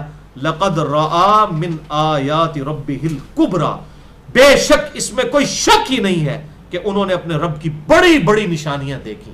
اور پائی خواب کتوں ہیں, کلیئر کٹ ہے. دیکھنا پھر آپ کا جمنا, نگاہ کا آگے نہ بڑھنا, سارا ذکر ہی نگاہ کے ساتھ ہو رہا ہے. تو المعراج بھی الحمدللہ یہ جسمانی, البتہ اس کی متشابہات ہے, اس کی کیفیت وہ ہم مانتے ہیں. اس پہ اگلی دفعہ صحیح بخاری اور صحیح مسلم کی احادیث کی روشنی میں انشاءاللہ ڈسکس کروں گا. اسی حوالے سے بخاری مسلم میں ایک حدیث ہے کہ سیدنا جبرائیل علیہ السلام کو بھی اللہ کے محبوب صلی اللہ علیہ وسلم نے شب معراج دیکھا, 600 پروں کے ساتھ افق پر چھائے ہوئے تھے. اور اسی کا ذکر آخری ریفرنس ہے آپ کا اگلا سورۃ التکویر. ایک تو ریفرنس میں گزر بھی چکا سورۃ النجم میں, اب سورۃ التکویر کی آیت نمبر 19 سے لے کر 29 تک. انہ لقول رسول کریم, بے شک ضرور یہ ایک عزت والے رسول کا کلام ہے. عزت والا رسول کون؟ سیدنا جبرائیل علیہ السلام, جو فرشتوں کے رسول ہیں. ان کو اللہ تعالیٰ نے بھیجا آپ صلی اللہ علیہ وسلم کے پاس. ذی قوت عند ذی العرش مکین, جو بڑی قوت والا ہے, عرش کا جو مالک ہے اس کے حضور اس کا بڑا مرتبہ ہے جبرائیل کا. مطاع ثم امین, وہ مطاع ہے, لوگ اس کی اطاعت کرتے ہیں, فرشتے اس کے مطیع ہیں. اتنا اللہ نے اس کو مرتبہ کیا, وہ فرشتوں کا سردار ہے, اس میں یہ امپلائڈ ہوا. ثم امین, اور بڑا امانت دار ہے, اللہ تعالیٰ کا خاص بندہ ہے. وما صاحبکم بمجنون, اور تمہارے نبی صلی اللہ علیہ وسلم کو مجنون نہیں ہے. ان کے اوپر یہ وحی نازل ہوتی ہے. جبرائیل علیہ السلام کو اسی لیے دکھایا گیا فزیکلی, کیونکہ حدیث بھی روایت کرنے کے لیے 2 راویوں کی ملاقات ثابت ہونی چاہیے نا. تو جبرائیل علیہ السلام سے 2 دفعہ فزیکل ملاقات بھی ہوئی ہے نبی صلی اللہ علیہ وسلم کی, پوری اصلی حالت میں. ویسے تو کئی دفعہ ہوئی, اصلی حالت میں 2 دفعہ, جس کا سورۃ النجم میں ہم ذکر سن چکے. وَلَقَدْ رَآهُ بِالْأُفُقِ الْمُبِينِ, اور بے شک انہوں نے جبرائیل کو افق المبین پر دیکھا تھا. پورے آسمان پر چھائے ہوئے تھے. جب پہلی دفعہ آپ صلی اللہ علیہ وسلم پر وحی نازل ہوئی ہے تو آپ نے دیکھا 600 پروں کے ساتھ پورے افق پہ جبرائیل علیہ السلام چھائے ہوئے تھے. بخاری اور مسلم دونوں میں یہ حدیث موجود ہے, میں انشاءاللہ اگلی دفعہ بتاؤں گا. وما ہوا علی الغیب بضنین, اور نبی صلی اللہ علیہ وسلم غیب بتانے میں بخیل نہیں ہے. جو اللہ نے ان کو وحی کی وہ آپ امت تک پہنچا رہے ہیں. وما ہوا بقول شیطان الرجیم, اور یہ قرآن جو ہے کسی راندہ درگاہ کیے ہوئے شیطان کا قول نہیں ہے. فَأَيْنَ تَذْهَبُونَ, تو تم کہاں جاتے ہو. اصل میں اس وقت بھی کچھ لوگ اخلاص کے ساتھ بھی یہ کہتے تھے کہ نبی صلی اللہ علیہ وسلم بڑی ڈائنامک لائف گزار رہے تھے نبوت کے 40ویں سال تک. اچانک کچھ دن پہلے ہی آپ غار حرا میں جانا شروع ہوئے. کچھ لوگ سمجھے کہ شاید آپ کے اوپر کوئی آصیب کا سایہ ہو گیا. وہ ہمدردی کے ساتھ یہ سمجھ رہے تھے. تو اللہ تعالیٰ نے فرمایا کہ نہیں, یہ آصیب کا سایہ ہو تو اس قسم کی بندہ باتیں کرتا ہے. کاہنوں کے کلام نے تم نے سنے ہوئے, اس طرح کی باتیں ہوتی ہیں. وہ ان ہوا الا ذکر للعالمین, یہ قرآن تو نہیں ہے مگر نصیحت تمام جہان والوں کے لیے. اور نبی صلی اللہ علیہ وسلم کی طرف بھی اس کی ضمیر جا سکتی ہے کہ آپ صلی اللہ علیہ وسلم تو نہیں مگر ہادی بنا کر بھیجے گئے تمام جہان والوں کے لیے. وما ارسلناک الا کافۃ للناس بشیرا ونذیرا, اور اسی طریقے سے وما ارسلناک الا رحمۃ للعالمین لمن شاء منکم ان یستقیم, لیکن اس کے لیے جو خود اپنا قبلہ درست کرنا چاہے, جو خود سیدھے راستے پر چلنا چاہے, اس کے لیے ہے نصیحت. وما تشاءون الا ان یشاء اللہ رب العالمین, لیکن تم کیا چاہو گے, جو اللہ چاہے گا وہی ہوگا. مراد یہ کہ کوئی خالصتاً اپنی مرضی سے کوئی حق پر قائم نہیں رہ سکتا. اللہ کی توفیق بھی, البتہ کوشش انسان کی ہوتی ہے. یہ نہ سمجھیں کہ یہ مسئلہ تقدیر پہ اسی لیے میں نے 6 گھنٹے کے لیکچر دیے ہیں, مسئلہ 103 اور 104 A B اور C, کہ یہ تقدیر کے معاملات اس طریقے سے نہیں ہے کہ انسان اللہ پر ہر بات ڈال دے گا. اللہ نے اختیار دی ہے. سورۃ الدہر کے اندر آیا انا ہدیناہ السبیل اما شاکرا و اما کفورا, ہم نے ہدایت کا راستہ واضح کر دیا ہے, چاہو تو مانو چاہے انکار کرو, تمہاری اپنی مرضی ہے. تو اللہ تعالیٰ کسی کو گمراہ نہیں کرتا. ولیعوذ باللہ تعالیٰ, ایسا کوئی نظریہ جو ہے وہ بالکل ایکسیپٹیبل نہیں ہے. باقی ڈیٹیلز انشاءاللہ اگلے 2 لیکچرز میں صحیح بخاری اور صحیح مسلم کی احادیث کی روشنی میں انشاءاللہ تعالیٰ. اللہ تعالیٰ سے دعا ہے جو حق بات میں نے کہی اللہ تعالیٰ ہمارے دلوں میں راسخ فرمائے. اگر جذبات میں میرے منہ سے کوئی غلط بات نکل گئی تو اللہ تعالیٰ ہمارے دلوں سے محو کر دے. ہمیں کتاب و سنت کی تعلیمات پر عمل کر کے دوسرے بھائیوں تک پہنچانے کی توفیق عطا فرمائے. سبحانک اللہم و بحمدک, اشہد ان لا الہ الا انت, استغفرک و اتوب الیک, وما علینا الا البلاغ المبین.